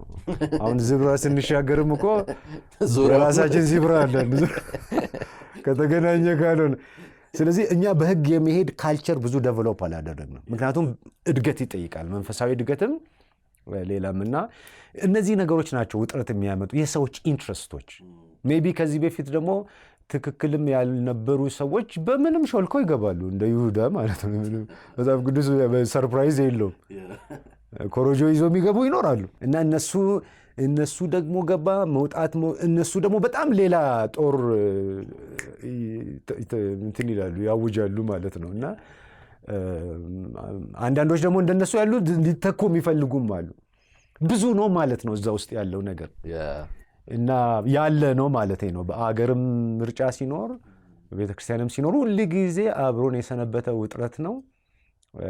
ዞሮ ዞሮ ለእግዚአብሔር ሉዓላዊ አመራር መስጠት፣ ችግሮቻችንን መታገስ እና ጌታ ፊት ደግሞ መጸለይ ጥሩ ነው። እግዚአብሔር ጸሎትን ስለሚሰማ መንፈሳዊ ተቋማት አካባቢ ምርጫ ዲሞክራሲያዊ ሊሆን ይገባል ብለህ ታስባለህ? ይሄንንም ማነሳለህ። ለምሳሌ ዲሞክራሲ የምንለው የስርዓት ህዝቦች ተሰብስበው የሚመሩትበት አካሄድ ነው። መንፈሳዊ ተቋማት አካባቢ ይሄ ተለምዷዊ አሁን በህግ ቅድም ስላልከኝ ደንቦች ስላሉ ይሄ አሰራር አለ፣ ግን ዲሞክራሲያዊ መሆን አለበት ወይ? ለምሳሌ ሰዎች ተመካክረው ገሌ ቢሆን የተሻለ ነው ብለው በሌላ ወይ ቢያረጉት ወይም ደግሞ ቅድም ካነሳ ነው እርስ ሀሳብ አንጻር መንፈሳዊ ቅባትና ተቋማዊ ብቃት ስላለ ይህንን አንተ እንዴት ታየዋለህ ብዬ ነው። እንግዲህ አሁን ዲሞክራሲ ምናምን የምንላቸው ነገሮች ቅርጾች ናቸው፣ በአብዛት የአካሄድ ሞዴሎች ናቸው። አንድ ሰው የምሩን ይሁን ቀልዩን አላውቅም፣ ግን ዲሞክራሲ ማለት አለ የፈለግከውን ትመርጣለህ አለ፣ የተመረጠ ደግሞ የፈለገውን ያደርጋል አለ። ያው ዓለማዊ በዛ በዓለም ላይ ብዙ ስለሚናፈስ ሐሳቡ ቤተክርስቲያናት ይፈራሉ። ግን አሁን ዴሞክራሲያዊ አመራረጥ እኮ የሚከተሉ ቤተክርስቲያናት ብዙዎች ናቸው። አሁን ነባር ቤተክርስቲያናቶቻችን በምርጫ ነው፣ በጠቅላላ ጉባኤ ነው። ያው አንዳንዴ ማኒፑሌትድ ቢደረግም አንዳንዴ ደግሞ ትክክልም ቢሆንም ማለት ነው። ስለዚህ እኔ ዴሞክራሲያዊ የሆነ አካሄድ ለቤተክርስቲያን ጸር ነው፣ ዓለማዊ ነው ብዬ አላስብም። እና እንደ አንድ አሰራር ምንድነው ህዝቡን ያሳተፈ የህዝቡን ይሁንታ። ምክንያቱም ነገ እዛ ሄደ የምትወስነው በህዝቡ ገንዘብ ላይ ነው፣ በህዝቡ ሁኔታ ላይ ነው። ኤቭሪቲንግ መሪው ከራሱ እጁን ይዞልን አይመጣም። ሀገርም ቢመራ ማንንም ቢመራ የእኛን ሪሶርስ ነው የሚያስተዳድረው፣ የእኛን ሁኔታ ስለሆነ። ስለዚህ በተወሰነ ደረጃ ቢኖር አንዳንዱ ያው ክርክር እንዳለ አውቃለሁ። የእኛ ዲሞክራሲያዊ ሳይሆን ቲዮክራሲያዊ ነው እና እግዚአብሔር ነው የሚያዘው። አሁን በተለይ በቅባት በምናምን የሚሉት ብዙዎቹ እንደዚህ ነው። በቃ እንደ ንጉስ ነው ራሳቸው ነው የሚያዩና ኦፍኮርስ እንደ ነገስታት ነው ራሳቸው ነው የሚያዩት።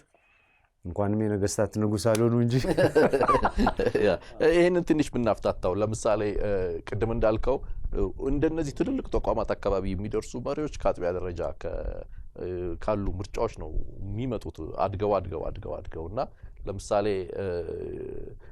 በአጥቢያ ደረጃ ላይ ለምሳሌ ለመጋቢነት ሰዎች እጅ አውጥተው ገሌ መጋቢ ይሁን ብለው የሚመርጡበት ስርዓት አለ እና ከዛ ያ መጋቢ ደግሞ እያደገ በሌሎች ምርጫዎች ላይ ነው እዚህ ጋር ይመጣውና ምእመናኑ ምን ያህል እውቀት አላቸው መመዘኛ ሳላቸው አንድ ሰው መጋቢ አድርገው ለመምረጥ እና ይሄ አካሄድ ልክ ላይሆን ይችላል የሚል ሐሳብ ስላላቸው ነው እና አይነን ትንሽ እውነት እኮ ነው ምንም ግንዛቤ የለም ትምህርትም አይሰጥም እኮ ምኑ አያውቅም ከፍተኛ የድንቁርና ነው ያለው እውነቱን ለመናገር ያው ግን ምርጫ ሊደረግ አካባቢ ሊደርሺፕ እኔ ራሴ ጋበዛለሁ ብዙ ቦታ እና ሊደርሺፕ አስተምር ምርጫ ሊደረግ ነው ልክ እንደ አመቱ ክብረ በዓል ነው ትሄድና የሆነ መሪነት ምናምን ትላለህ ህዝቡ ይመርጣል እንጂ ተከታታይነት ያለው ግንዛቤ እውቀት ኖሮት አይደለም ህዝቡ ቅን ነው የዋህ ነው በተለይ ቸርች ውስጥ ሲመጣ ደግሞ የዋህነቱ ይባዛል በጣም እንዲያውም ያሳዝናል በጣም እና እሱ ችግር ነው ደግሞ እንዳልከው አንዳንዶቹ አሁን አንዴ ከተመረጡ ልክ እንደ ጾታ ነው በቃ እድሜ ልክ ይሄዳሉ እንጂ ተጠያቂነት ኖሮ መሾም መሻር ኃላፊነት መጨመር መቀነስ የሚባል ብዙም የለም በቃ አንዴ መስመር ውስጥ ግባ እንጂ ወደ ኋላ የለውም ማርቹ ወደፊት ነው የሚወስደውና እሱ በጣም ያባብሰዋል መሪዎች ደግሞ ይበቃናል ለትውልድ የሚል ራሳቸውንም የሚመረምሩ ምናምን ሳይሆኑ ሲቀሩ ደግሞ ችግሩ እንደውም እየባሰበት ይሄዳልና ልክ ነው በጣም በትምህርት መታገዝ አለበት እንደነዚህ አይነት ወቅቶች ብዙ ጊዜ የጥቅም ግጭት ወይም ኮንፍሊክት ኦፍ ኢንተረስት የሚፈጥሩበት ሁኔታ ይከሰታል በሃይማኖት ተቋሞች በምርጫዎችም ከምርጫዎችም ውጭ ባሉ ጉዳዮች ላይ ላነሳለ የፈለኩት እንዴት ነው መፈታት ያለባቸው በሃይማኖት ተቋማት አካባቢ ያሉ የጥቅም ግጭቶች ሲከሰቱ በተቋም ነው የሚፈቱት በቃ ይሄ አሰራሮች ደንቦች መጻፍ መቻል አለባቸው አሁን ይሄ እኛ አዳም ሔዋን አይደለንም ብዙ አመት ኖረናል እዚህ ምድር ላይ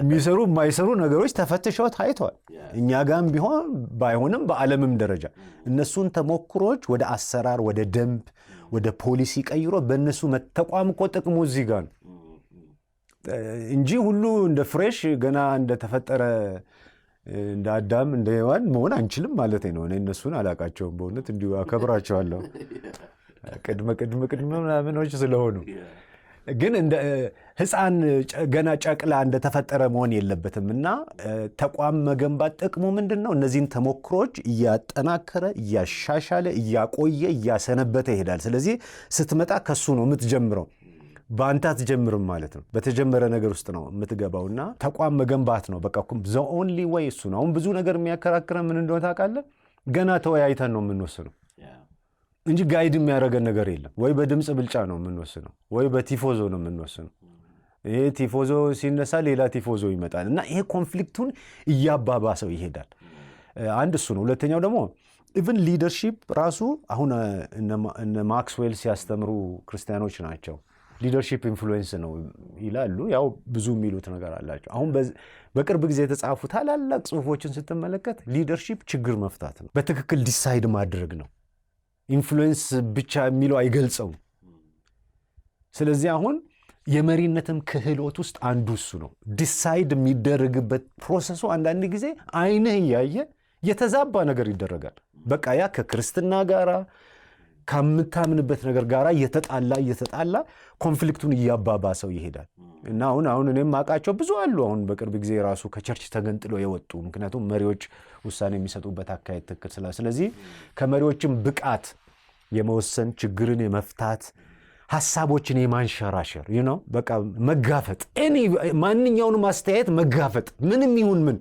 ከዛ አምጥቶ አንዳንዱ ሰው እኮ መደመጥ ነው የሚፈልገው መደመጥ ብቻ እኮ በቂ ነው ለሊደርሺፕ ውስጥ እንጂ የግድ ሄዶ የሆነ ነገር እንዲሆን አይፈልግ ይሆናል ግን መደመጥ መቻል ማድመጥ እነዚህ ስኪሎች እነዚህን ችግሮች ለመፍታት ብዙ ለሂደት እድል መስጠት ወደ ምርጫ አካባቢ እንመለስ እስቲ ድምጽ የሚሰጡ የጉባኤ አባላት ይኖራሉ ለምሳሌ በሁለቱም ተቋማት ደንቦች አካባቢ ስንመለከት ድምጽ የሚሰጡ የጉባኤ አባላት ይኖራሉና ከስሜት በራቀ መልኩ ለተቋም የሚጠቅም መሪን ለመምረጥ ምን አይነት ጥንቃቄ ማድረግ ይጠበቅባቸዋል የጎራ ጉዳዮችም እንዳይኖሩ ይኖራል ያው እሱ አይቀርም እንግዲህ አሁን አይታል እነዚህ አሁን የቤተ እምነት መድረኮች ናቸው እና ሁሉም መልኩን እዛ ማየት ይፈልጋል ዞሮ ይሄ መፍረድ አትችልም ያው ካውንስሉም በእነሱ የተመሰረተ ስለሆነ ኢንፋክት እኮ እዛ አሁን የሚመረጡ ሰዎችም በቤተ እምነት በኩል ኦልሬዲ ተመርጠው ተጠናቆ ነው የሚመጣው ፎርማላይዝ ነው የሚደረገው እንጂ ስለዚህ ጥሩ የሚሆነው ምንድነው እነዚህ ሰዎች ቤተ እምነትን እዛ ከማስቀመጥም ይልቅ ሐሜትም አለ። አሁን አንዳንዶቹ ያስቸግራቸውንም ሰው ይባላል። እኔ ይቅርታ በእውነት ችግር የለውም። እዛም እንትን መግባባትም ሲያቅት ትንሽም ወደ ላይ ከፍ በማድረግ አንተ ማራቅ። እንዲህ አይነት ተሞክሮችም አሉ በዓለም ካውንስል ማካሄድ ውስጥ ማለት ነው። ልትገላገላቸው ማትችላቸው ሰዎች አሉ አሁን ከፊት የነበሩ ነገር ግን ጥሩ መሪም ደግሞ ያልሆኑ በቃ ስትጨነቅ እድል ስታገኝ ትልና አንዳንዴ ደግሞ ቤተ እምነቶች ሪሊ ራሳቸውን እዛ ማየት ስለሚፈልጉ ያንን ያደርጋሉ። እና ይሄን ተሞክሮ ይቀራል ማለት አይደለም፣ ግን ቆም ብሎ ማየት ያስፈልጋል።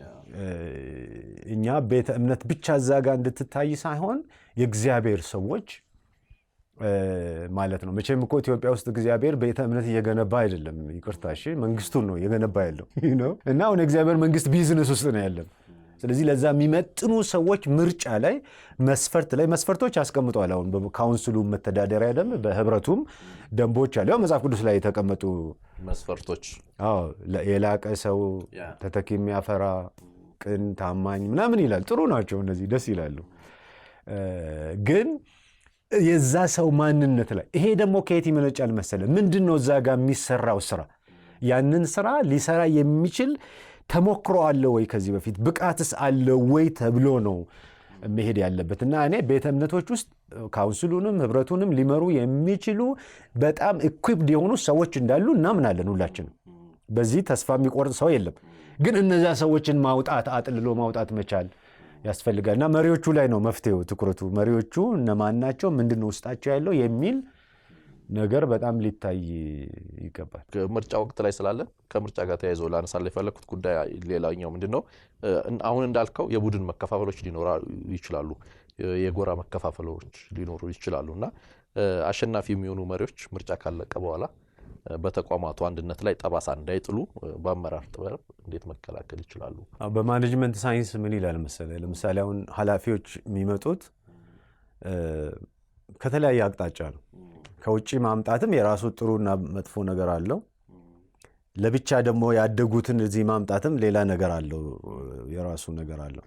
አንዳንድ ጊዜ ከተለያየ የስራ ክፍል ስታመጣ ይሄ ከዚህ ከክፍል ሀ የመጣው ሰውዬ ድርጅቱን በሙሉ ክፍል ሀ ነው የሚያደርገው፣ የሚያውቀው በዛ እይታ ስለሆነ። አዎ በቃ በጀቱም ወደዛ ነው፣ ሰው የሚያመጣም ወደ፣ ስለዚህ ሀ ይሆናል እንዳለ ተቋሙ ብዙ አላመራ ምናምን እያለ አንዱ ጥንቃቄ የሚፈልገው አሁን እሱ ነው። በተለይ አሁን ከቤተ እምነት የሚመጡ ሰዎች እንግዲህ ልክ እዛ ሲመጡ የቤተ እምነታቸውን መካድ አይችሉም።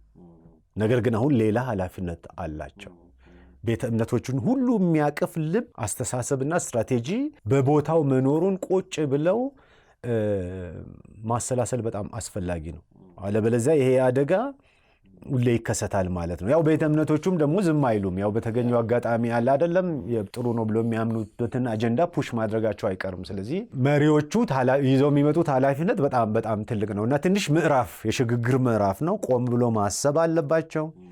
ድሮ የነበሩ የለመዱትንም ነገር አሁን ከዚህኛው ጋራ እንዴት ነው ብሎ ለማዳ ከመሆን ይልቅ ለማጂ የሆኑ ከዚህኛው ጋራ ምን ይሄዳል የሚለውን ቆም ብሎ ማየት፣ በብዙ ምክር በብዙ አማካሪዎች መደገፍ ያለባቸው ይመስለኛል። ምናልባት ግላዊ ጥያቄ ላንሳ ለምሽ አዲሶቹ መሪዎች፣ በሁለቱም ተቋማት የሚመጡ መሪዎች የመጀመሪያዎቹ 100 ቀናት በስልጣን ቆይታቸው ምን አይነት እርምጃዎችን ቢወስዱ ደስ ይላል? ወይም ደግሞ ምን እርምጃዎች መውሰድ አለባቸው ብለህ ታስባለህ? በጣም እኮ ጥሩ ጥያቄ ነው የጠየቀው በእውነት። እኔ እንደው መልስ ባይኖረኝም ግን እንደው ባዶ ሆነው ቢመጡ በጣም ደስ ይለኛል። የሆነ ነገር አርግዘው የሆነ ነገር ይይዘው አጀንዳ ይይዘው እንደው ባይመጡ በጣም ጥሩ ይመስለኛል። ስስ ቢሆኑ፣ ተጋላጭ ቢሆኑ፣ ለመማር ቢመጡ እና የመጀመሪያ እንዳልከው የተወሰኑ 100 ቀናትን ምናምን መማር ላይ ትኩረት ቢያደርጉ፣ ምን ነበረ እስካሁን፣ ምን ተሰርተዋል፣ ምን አሰራሮች አሉ፣ ምን የሰሩ ነገሮች አሉ፣ ምን ያልሰሩ ነገሮች አሉ፣ ምን ታስባላችሁ? አሁን እዛ ቁጭ ብሎ የሚሰማው ስታፍ ዝም ብሎ ስታፍ ብቻ አይደለም። እግዚአብሔር ለምስክርነት እዛ ያስቀመጣቸው ናቸው። ከጽዳት ከሚያጸዱት ጀምሮ መደመጥ መቻል አለባቸው። የቢሮ ውስጥ ነገር እንዴት ነው ባህሉ? ቁጭ ብሎ ማጥናት። ውጭ ያለውስ ደግሞ ባለድርሻዎች አሉ። አሁን የሰፊ ሁላችንም በተለያየ አቅጣጫ ምን ታስባላችሁ? ምን ትላላችሁ? ልክ እኮ ስትራቴጂክ ፕላን የማዘጋጀት ያህል በለው ራሱ ሰዎቹ ስትራቴጂካሊ ራሳቸውን ፖዚሽን ለማድረግ መጠየቅ አለባቸው። አውዱ ደግሞ ዘመኑ ምን ይጠይቃል? ምን ነበረ ላለፉት 3-4 ዓመታት ለሚቀጥለው? ስለዚህ አሁን እነዚህ ያሉት መሪዎች የሚቀየሩ ከሆነ ከነባር መሪዎች ቁጭ ብሎ መቅዳት መቻል አለበት። ምንድነው ቁጭታችሁ? እድል እንደገና ቢሰጣችሁ ምንድነው የምታደርጉት? ምንድነው ተጀምሮ መስመር ላይ የቀረው የሚያጓጉ ነገሮች መጥፋት ያለባቸው? ማደግ ማለት እኮ መጨመር ማለት አይደለም፣ መጣልንም ይጨምራል። ስለዚህ ምን ይጣላል፣ ምን ይጨመራል ምናምን። ምናልባት እነዚህ ያሉት መሪዎች ደግሞ አንዳንዶቹ የሚቀጥሉ ከሆነ ለነሱ ምክሩ ያው ነው። በቃ በዛው መቀጠል ሳይሆን መቆም አስፈላጊ። እግዚአብሔር ለዚህ ነው እንዲህ አይነት ጊዜዎችን የሚሰጠው። ሰው ራሱን ማየት መቻል አለበት፣ ወደ ውስጥ ማየት አለባቸው። ምክንያቱም መሪነት ስንት የራሱ የሆነ አበሳ ይዞ ነው የሚመጣብህ። አንዳንድ ሰዎች መሪ ባይሆኑ እንዴት ጥሩ ሰዎች ይሆኑ ነበር መሰል። በሌላ መልኩ ስታያቸው በመደበኛ ህይወት ስራ እንደኛ ቢሆኑ በጣም ነው የምትወዳቸው። አንዳንድ መሪ ሲሆኑ ግን ራሱ ይዞ የሚመጣው ችግር አለ ማለት ነው። ስለዚህ ራስን ኦዲት ማድረግ። ምክንያቱም አንተ እኮ እዛ አሁን ኃላፊ የሆነ ብትመረጥ ትልቁ ለኢትዮጵያ ቤተክርስቲያን የምትሰጠው ስጦታ ማንነትህን ነው፣ ታይትልህን አይደለም። ታይትልህንማ እኛ ነን የሰጠን። ማንነትን ቆም ብሎ ማየት፣ መንፈሳዊ ነገርን ቀድማ የሚሰጣቸውን ነገሮች አውዱን ወዘተና ይሄ ነው ትልቁ ምክሬ። የመጀመሪያው ጊዜ የማጥናት ሪፍሌክት የማድረግ ዶክመንት የማድረግ ከዛ ተነስቶ የሚያስማማ ራስን መካድ በጣም ይጠይቃል። ያመንከው ይዘህ የመጣው ላይሆን ይችላል። አሁን maybe ሌላ ማንነትም ሊሆን ይችላል እዚህ ጋር የሚፈልገው። ስለዚህ ለዛ ሁሉ ተዘጋጅተ በቃ ከዚህ ሁሉ የጋራ የሆነ ራዕይን አውጥቶ እዛ ላይ ትኩረት ማድረግ ላይ ቅድሚያ መሰጠት I think የሞት ሽረት እና ወሳኝ ጉዳይ ይመስለኛል። ቅድም ስታነሳለኝ ለምሳሌ አካባቢ ዓለምን መመልከት የሚል ሐሳብ አስተልኛል። ከዛ አንፃር ላንሳልህ። እኛ የመጀመሪያዎች አይደለንም የአብያተ ክርስቲያናት ህብረት ለማቋቋም ወይም ደግሞ የቤተ እምነቶች ህብረት ካውንስል ለማቋቋም። በዓለም አቀፍ ደረጃ እንደዚህ አይነት እንቅስቃሴዎች ህብረቶች አሉና የሌሎችን ሻገር ብሎ የማየት ጉዳይ እዛ ላይ ትንሽ ሐሳብ እንድሰጠኝ። ለምሳሌ እናንተም የሆነ ኢኒሺዬሽን ላይ የተንቀሳቀሳችሁት ጉዳይ ስለነበር። እኛ ጥሩ እኮ ነገር ነው። ያውን ጥቂት 1-6 ሆነን እንጸልይ ነበረ። ያው ልክ እንደ አንተ ጋር ያለው ኮንሰርን በዚህ ሚዲያም ውስጥ ብዙ ጊዜ የሚስተጋቡ ግድል ማሚቶች አሉ። መተቸት ወይ መንቀፍ ሳይሆን የሚደገፍበትን ነገር ማሰብ። አልቆለት ሳይሆን የተሰጠን ጥሬ ዕቃ ነው የተሰጠን። ካውንስሉም ቢሆን ማንም ቢሆን ማበጀት የኛ ኃላፊነት ነውና ስንጸልይ ነበረ 6 ሆነን 6 ወር ያህል ማለት ነው። ምንድነው የምናደርገው? ምክንያቱም ያ ተነስቶ ይተቻል።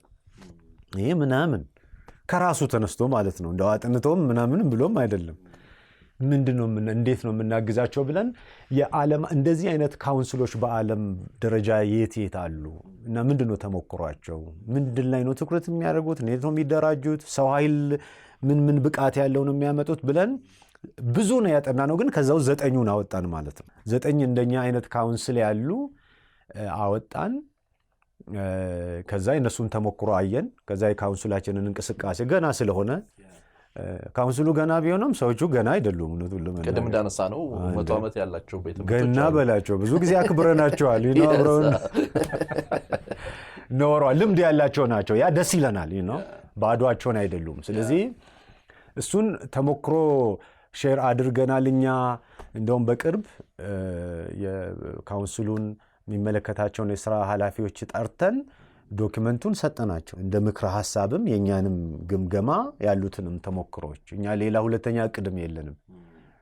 ከተቀበላችሁ እሰየው፣ ካልተቀበላችሁ ደግሞ የጌታ ፈቃድ ወይ ጊዜው አይደለም ብለን እንጂ ምንተው እምቢ ያሉ ምናምንም አንልም ብለን ሰጠ። በጣም በትልቅ ደስታ ነው የተቀበሉን። ይሄ ተሞክሮ መቀጠል አለበት። አሁን እንደኛ አንዳንድ ባለሙያዎች ጥቅማቸው ምንድነው መሰለ? ይሄንን አነፍንፈው አጥንተው ጠረጴዛቸው ላይ ቁጭ ያደርጉላቸው።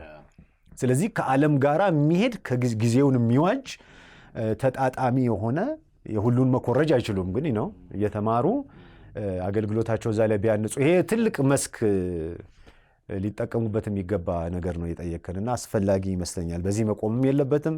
እንዲያውም ክፍልም ኖሮት በቀጣይነት ሊሰራ የሚገባ ነው። ዲፕሎማሲያዊ ግንኙነት አንፃር ሐሳብ እናንሳና አመራር ላይ ትንሽ ነገር ተጫውተን እንጨርሳለን።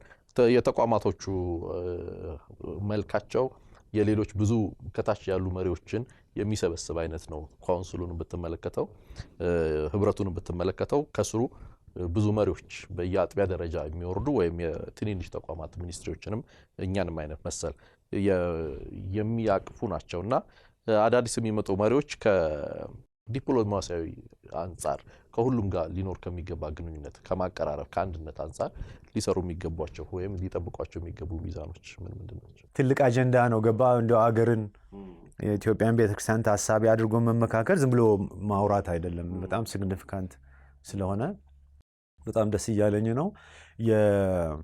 እንዳልከው እዚህ ውስጥ እግዚአብሔር አባል ያደረጋቸው ብልቶች ናቸው። እንግዲህ ካውንስሉ ከነዚህ ነው የተሰራው፣ ካለ እነዚህ አይደለም የተሰራው። የዚህ ድምር ውጤት ነው ማለት ነው። ስለዚህ የሲስተም አስተሳሰብ በጣም ኢምፖርታንት ነው። አንደኛ ቆሮንቶስ 12 ላይም እንደሚናገር እነዚህ ጥቃቅን ብልቶችን ነው ተጠቅሞ ነው እንደ ብሎኬት ተጠቅሞ እግዚአብሔር ይሄንን ህንፃ እየገነባ ያለው። ስለዚህ እዚህ ጋር ያለው ህመም እዚህ ጋር ያስተጋባል። የህብረት ትልቁ ችግር ይሄ ነው። ሁሉም ተበታትኖ እዛ ቢሆን ምን ችግር አለ? ግን አሁን ውስጡ ነው ያለው። እዚህ ጋር ህመም ሲኖር የራሱ ህመም ብቻ ሳይሆን የሁላችን ህመም ይሆናል ማለት ነው። እሱ አይደል አሁን የምንቸግርበት። የአንዱ ደስታ ደግሞ የሁላችን ደስታ ይሆናል። ስለዚህ ካውንስሉ ህብረቱም ይህንን በሚገባ ተረድቶ አባላቶቹን እንዴት አድርጎ ፕሪንሲፕል በሆነ ደረጃ እንዴት አድርጎ እንደሚያሳትፋቸው እንደሚመራቸው ሪሊ ማሰብ፣ የተፈተሹ ፕራክቲሶችን ማስቀመጥ፣ እቅዱ ውስጥ ይሄ መታየት ሊኖር ይገባል። በጀት ሊኖረው ይገባል። በፕራክቲሶች ሊደረጉ አሁን አንዳንድ ጊዜ አባል ትሆንና ገቢ ትደረጋለህ እንደ ንብረት ክፍል። ምንም ድምፅ የለም። ኑ ሲሉ ትሄዳለህ፣ ሀሳብ አትሰጥም፣ እጅ አታወጣም። ብታወጣም ምንም በተለይ ሚኒስትሪዎች አሁን ያሳዝኑኛል። ትልልቅ እኮ ስራ የሚሰሩ ቸርችን ለመደገፍ የቆሙ እንደናንተ ያሉ በሆነ መንገድ ድምፅ ሊኖራቸው ይገባል። ይሄ እንትን ላይመርጡ ይችላሉ፣ ግን ውስጣቸው ያለው ራዕይ የአካል ራዕይ ስለሆነ የሚያዩት ነገር የካውንስሉ አይን ስለሆነ ካውንስሉ ማይደርስበትን ስለሚደርሱ የካውንስሉ ችግሮች ስለሆንን እነዚህ ሁሉ ሚኒስትሪ ተባባሪ አባላት ዋና መስራች አባላት ምናምን የሚባሉት ሁሉ እንደየደረጃቸው ኢንጌጅድ መደረግ አለባቸው። አንዱ ትልቁ ችግር ይሄ ነው። አሁን ህብረቱ ከድሮ ጀምሮ አባል ትሆናለህ እንጂ ምንም አትሆንም። ያው ፈቃድ ይጻፍልሃል ከሌሎች ጋር እንድትሰራ በቃ እንጂ ሐሳብ መስጠት ምናምን ብዙ አልተለመደም። አሁንም የተሻሻለ አይመስለኝም። ካውንስሉም ጋር ይስተት እንደገና እንዳይቀጥል እንዳይደገም ፕሪንሲፕል የሆኑ እያንዳንዱን አባል ኢንጌጅ የሚያደርግበት ውስጡ ያለውን ኳሊቲ ኤክስትራክት የሚያደርግበት ጥሩ ነገሮችን ደግሞ ባዮሎጂ ክሮስ ፖሊኔት አለ አይደለም እንዲጋባ እንዲዛመድ እሱ ነው ባለቤት ስሜት የሚፈጥረው። አለበለዚያ ቅርጽ ብቻ ያለው ግን በይዘት በጣም የኮሰመነ ሊያደርገው ይችላል። የምርጫ ጥያቄያችንን ወደ መደምደም ያደርሰናል። አመራር ላይ ትንሽ ሀሳብ እናነሳለን። አሁን ሀገራችን ካለችበት ሁኔታ አንጻር አዳዲሶቹ መሪዎች ለሰላም ለእርቅ በሚደረግ እንቅስቃሴዎች የሚኖራቸው ሚና በተለይ ሞራል አመራር ይሄ ሞራል ሊደርሺፕ ላይ ምንድነው ሚናቸው? እንግዲህ ያው ጌታ ያስተማረን የምትመራው ከወንበር ሳይሆን ከልብ ነው የምትመራው እና አርአያነት ያለው አመራር ነው የሚያስፈልገው። ማንም አይሰማህም። አሁን አስገድደህ ልትመራ ትችላለህ ማንንም፣ ግን ቅቡልነት ከሌለ አርአያ ካልሆንክ ምሳሌ ካልሆንክ በተለይ በክርስትናው ሰርክል ምንም አይሆንም። አሁን አንዳንድ እኮ ብዙ ተጽዕኖ ያላቸው ብዙ ድምፅ ብዙ ሚዲያ ብዙ የሚያሸበርቅ ነገር ያላቸው አሉ፣ ግን ጠብ አይልም ህይወት ስለሆነ። ስለዚህ ይሄ የስነ ምግባር ኮድ በጣም ያስፈልጋል። እኛም አሁን በጥናታችን ያ6ቱ ቡድን ያልኩ ያቀረብነው ምክረ ሀሳብ ይሄ ነው። እዛ ቦታ የሚሆኑ ሰዎች መቼም በቃ እንደዋለ ክሬም የሆኑ ችሎታም ያላቸው ህይወትም ያላቸው፣ ምክንያቱም ገጽታችን እዛ ጋር ስለሆነ ያንን ለምሳሌ የተበላሸ ማንነት ይዞ ሰው መንግስት ጋር ሚዲያ ጋር ምን ጋር ሲሄድ አስበው የሚፈጠረው። ስለዚህ እሱ ሊበጅ በመስፈርት መልክ ሊበጅ ይገባል። በመስፈርት ብቻ ሳይሆን ደግሞ አንድ ሰው ከገባም በኋላ ደግሞ ስራው እየታየ እንዲህ አይነት ዲስከሽኖች ወደ ቴብል መምጣት አለባቸው።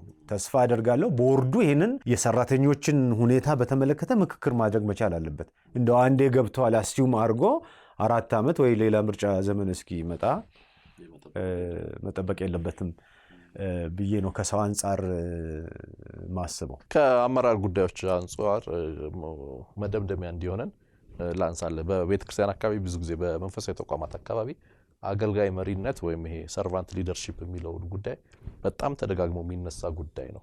አሁን በአገር አቀፍ ደረጃም በሌሎች ጉዳዮችም ላይ በጣም እየተነሳ ነው። በጣም ግሩም የሆነ ሐሳብ ያለው ስለሆነ ማለት ነው። ከሱ ጋር ግን ላነሳለ የፈለኩት ለዋጭ መሪነት ትራንስፎርሜሽናል ሊደርሺፕ የሚባለው ጉዳይ ግን የሚዘነጋ ይመስላልና ሁለቱም በሚዛን መያዝ እንዴት ነው የሚቻለው? በጣም ሁለቱም ያስፈልጋል። አሁን አንዳንድ ቦታ በቅርብ ጊዜም ትራንስፎርሜሽናል ሊደርሺፕ ላይ ስልጠና ስጠን ምናምን ብዬ እጠየቃለሁ እና አንዳንዴ ቀልድባቸዋለሁ። እኔ የዚህ ትራንስፎርሜሽን እንትን ቃልቻ ወይ ነብይ አይደለም እላቸዋለሁ። እንዳልከው አሁን ስሙ ነው እንጂ ኢቭን ትራንስፎርሜሽናል የሚባለውም ባህሪውና ኤሰንሱ ብዙ በስልጠና በህይወት ውስጥ ገብቶ ብዙ የዳበረ ነገር አይደለም። እኔ አሁን ይሄ ሰርቫንት ሊደርሺፕ የምንለው ወይ ደግሞ መጽሐፍ ቅዱሳዊ አመራር የምንለው ትራንስፎርሜሽናልም ነው በራሱ በአግባብ ከተጠቀምንበት። ምክንያቱም እየተከተልክ ነው የምትመራው፣ ኖረህ ነው የምትመራው፣ የምትኖረው ለሌሎች ነው፣ ዝቅ ብለህ ነው። ያው እንትንም ላይ ኢሳያስ 42ም ላይ ሲናገር ስለ ጌታ ስለ ኢየሱስ ክርስቶስ ይሄ ባሪያዬ ይለዋል። ሰርቫንት ሊደር ማለት ነው አይደለ? ባሪያዬ አገልጋዬ ይለዋል። እና ስራውን ስትመለከት ምን ማለት ነው መሰለ? ትራንስፎርም ያደርጋል። የታወሩትን አይናቸውን ይከፍታል እንጂ ውርውርማ አይመቸኝም ሂድ እዛ እንዲያውም ብሎ አያጠፋም ማለት ነው። የታሰሩትን ይፈታል። ይሄ እኮ ትራንስፎርሜሽን ማለት ነው። ሶሻል ትራንስፎርሜሽን ያመጣል በአግባቡ ብንጠቀምበት። ይሄ ራሱ ልልህ ነው። ዝም ብሎ ትህትናና አለመተናኮል ዝም ብሎ ቅስስ ማለት አይደለም። ሰርቫንት ዓለምን ፌስ የምታደርግበት ነው እንደ ኢየሱስ ክርስቶስ አስተሳሰቦችን ቻሌንጅ የምታደርግበት ነው። ነገስታትን የምትጋፈጥበት ነው እና ለእውነት የምትኖርበት ነው። እውነተኛ ለውጥን ከውስጥ ወደ ውጭ የሚያመጣ ነገር ነው። ስለዚህ እኔ እሱ ላይ ራሱ ትኩረት ተሰጥቶ በደንብ ግንዛቤ ተፈጥሮ እንትን ቢደረግ ጥሩ ይመስለኛል። እኔ ቀጥተኛው በትር የሚል መጽሐፍ ጽፌያለሁ እና ይሄንን ነው የሚያሳየው። ሙዲ የሚባሉ ሰው ምን አሉ መሰለ መጨረሻ ላይ ስለ ጠማማ በትር ብዙ ከማስረዳት ይልቅ አሉ አንድ ቀጥተኛ በትር አጠገቡ ማጋደም ይሻላል አሉ። እና የተሻለ ያሳየ ጥመቱን ከሱ አንግል ታያለ። እግዚአብሔር አሁን ምን አደረገ መሰለ? በየዘመኑ የተለያዩ መሪዎች እንደሚነሱ ያውቃል። አመራር ዘይቤዎችም እንደሚነሱ ያውቃል። ስኮላሮችም ተነስተው እንደሚጽፉ ያውቃል። ስለዚህ ከሁሉም ጋር መከራከር አልፈለገም። አንድ ቀጥተኛ በትር ኢየሱስ የሚባል አጋደመ። እኔ ማምነው እንደ ኢየሱስ መምራት ያዋጣል፣ ለሶሳይቲ ያዋጣል፣ ለተቋም ያዋጣል፣ ለምንም ነው የሚያዋጣው። ስለዚህ ግን ኢየሱስ ውስጥ ያሉ ልቀቶች ምንድናቸው ብሎ ቀድቶ እሱን ተምሮ ተላብሶ በደንብ አላምጦ እሱን መኖር ትራንስፎርሜሽናል ነው በራሱ። እኔ አምናለሁ ትራንስፎርሜሽናል ሊደርሺፕን አሰስ አድርጌ ያለው አንድ ትልቅ መጽሐፌ ላይ በደንብ ስለሱ ጽፌ ያለው። ሙሉ አይደለም፣ ጥሩ ነው። ሙሉ ጥንቅቅ ያለ በቃ የመሪነት ክብርም ምንም ያለው ኢየሱስ ክርስቶስ ነው እና በየዘመኑ የሚመጡ የአመራር ፋሽኖችን መከተል መጥፎ ባይሆንም የማልፍበት የዘላለም ፋሽናችን ግን ኢየሱስ ክርስቶሳችን ነው። መሪዎች እንደሱ ቢሆኑ ትቀልዳለህ እንዴ? ትውልድ ወዶ ይከተላቸዋል እና ለውጡ ደግሞ በእግዚአብሔር የተባረከ ይሆናል እና በምድር ላይ እግዚአብሔር አፕሩቭ ያደረገው እጅ ያወጣለት ምርጤ ይለዋል እኮ ሳንዱቅ ውስጥ ምርጫ ካርድ የከተተለት ያ የኢየሱስ አመራር ነው እና እሱ ውስጥ ትራንስፎርሜሽን አለ፣ ሬፎርሜሽን አለ፣ ኤኒቲንግ አለ፣ ሰርቪስ አለ፣ ሁሉ ነገር አለ። ግን እንዳልከው የአንተን ፖይንት ፋይናሊ ሰርቪሱ ምናምኑ ላይ ብቻ ማተኮር ሳይሆን ይህ ለውጥ የሚያመጣ አምላካችን እኮ ቀንደኛ ትራንስፎርመር ነው በዚህ ምድር ላይ። ቤተ ክርስቲያን የለውጥ ኤጀንት ናት አይደለም? ስለዚህ ለውጥን የሚያመጣ አመራር አሁን መንግስት ራሱ የሚከተለው ነገር የመንግስትን ፋሽን እንከተል ማለት አይደለም። ግን ለውጥ መታሰብ የማይለወጥ በጣም ጥቂት ነገር ብቻ ነው ቸርች ውስጥ። በጣም ብዙ ነገር ለውጡኝ ነው የሚለው ብዙ ነገር መለወጥ መቻል አለበት እና ለውጥን የሚያመጣ አመራር በጣም አስፈላጊ ይመስለኛል ቤተክርስቲያን ውስጥ። ደመደምደሚያው ልድረስና ተመልካቾችን ስንጀምር ያነሳነውን ጥያቄ ምናልባት አንዱን አንስተን እንጨርሳለን። ከቀጣይ ምርጫዎች በኋላ በኢትዮጵያ ቤተክርስቲያን ምን ትጠብቃለህ? በጣም ነው መቼም በጣም ጥሩ ነገር መጠበቅ ነው የምወደው። ስለዚህ እግዚአብሔርን የሚፈሩ ደግሞ የሚሰሩ የቢሮ ኦፊሻሎች ሳይሆኑ የፕሮቶኮል ሰዎች ሳይሆኑ ፕሮቶኮላቸውን አውልቀው ካኪ ለብሰው ልክ እንደ ኢየሱስ ክርስቶስ መስክ ላይ ገብተው በቃ እጃቸው ምናቸው ቆሽሾ የሚያገለግሉ መሪዎችን ማየት በጣም ውስጤ ይጠማል። የትውልድ ጩኸት ይመስለኛል። አሁን የቢሮ መኳንንቶች ሪሊ ሰልችተውናል። እኛውን መኳንንት የሚሆኑ ራሳቸውን ከፍ የሚያደርጉ ባትሪ ወደ ራሳቸው የሚያበሩ ሳይሆኑ ትውልድን የሚያደምቁ ከኋላ የሚሰለፉ ለሰው የሚኖሩ ዋጋ የሚከፍሉ መሪዎችን እግዚአብሔር እንዲሰጠን እና ትልቅ እድል አላቸው። አሁን ወደ አመራር የሚመጡ ሰዎች ሌላ ብዙ ተአምር መፍጠት ባይችሉ ራሳቸው ማንነታቸው ግን ክርስቶስን እንዲመስል እሱ ራሱ ትልቅ ተአምር። ትውልድ ይሄን ቢያይ በቃ ይሰማዋል። አለበለዚያ ብዙ ቴክኒካል ነገር ላይ ብቻ ማተኮርም ሳይሆን ህይወት መሪ የሆነ ወንጌል ተኮር የሆነ ክርስቶስ ተኮር የሆነ የእግዚአብሔር መንግስት ተኮር የሆነው መሪዎች ቢኖሩ አትሊስት በቃ አንድነትን አንድ ብንሆን እኮ ሁሉ ነገር አለ። በእውነት ነው እኮ የምልህ ፍጹም እኮ አንድነት የምልህ ልዩነትንም የሚያከብር አንድነት አይደል መጽሐፍ ቅዱስ የሰጠን እንጂ እኮ ቁጭ መንታ ምንም ሆነ እንጂ አይደንቲካል ነው አንችልም። ስለዚህ አንድነትን የሚያመጣ በምሳሌነት የሚያመራ የክርስቶስን ምሳሌ እንደገና ትውልድ ላይ መልሶ የሚያመጣ ሲኑ ላይ የክርስቶስን ገጽታ ክብር ያን የማያልፍበትን ውበት የሚያመጡ መሪዎች እንዲሆኑ ነው ብዙ ምኞቶች አሉ። እውነቱን ለመናገር ደግሞ እንጸልይላችኋለን። ምኞት ብቻ ሳይሆን ደግፋችኋለን። ጌታ ይባርክ። አብይ በጣም ነው ያወራሁትና ደስ ብሎኛል። በጣም አመሰግናለሁ። እጅግ አድርጌ አመሰግናለሁ። ለምሳሌ በጣም ቴንኪዩ ከውድ ጊዜ ላይ እነዚህን የመሳሰሉ ሀሳቦችን ስላካፈልከን። ቀጣይ በሌላ ርዕሰ ጉዳይ እንደዚሁ እንደምናገኘ ተስፋ አደርጋለሁ። ቅርብም ስለሆንክ አትቸገርም። ቴንኪዩ በጣም ስትከታተሉ የቆያችሁት እይታ የተሰኘውን መርሃ ግብራችንን ነው ከወንድማችን ለማ ደገፋ ጋር መንፈሳዊ ቅባትና ተቋማዊ ብቃት በተለይ ከወቅታዊ የወንጌላውያን ተቋማት መሪዎች ምርጫ አንጻር ምን ይመስላል የሚለውን እይታውን እንዲያጋራ እንጋብዘንላችኋል። እይታውን በተመለከተ ያላችሁን ጥያቄ፣ ሐሳብ፣ ኮሜንት ሊሆን ይችላል በኮሜንት መስጫው ላይ ልታጋሩን ትችላላችሁ። ቀጣይ ሳምንት በሌላ ርዕሰ ሐሳብ ከሌላ እንግዳ ጋር ደግሞ ሌላ እይታ ይዘን በእይታ መርሃ ግብር እንገናኛለን። ዘወትር ማክሰኞ ምሽት በኢትዮጵያ ሰዓት አቆጣጠር ምሽት 2 ሰዓት ላይ እይታ ወደ እናንተ የሚመጣ ይሆናል። እስካሁኑ ደቂቃ ድረስ እየተከታተላችሁን ካላችሁ በእርግጠኝነት ወዳችሁናል ማለት ነው። ስለዚህ ሰብስክራይብ ሳታደርጉ የደውል ምልክቱን ሳትጫኑ እንዳትወጡ አደራ ማለት እንፈልጋለን። አገልግሎታችንን ለማገዝ ስክሪኑ ላይ ያለውን አድራሻ መጠቀም ትችላላችሁ። መልካም ቆይታ።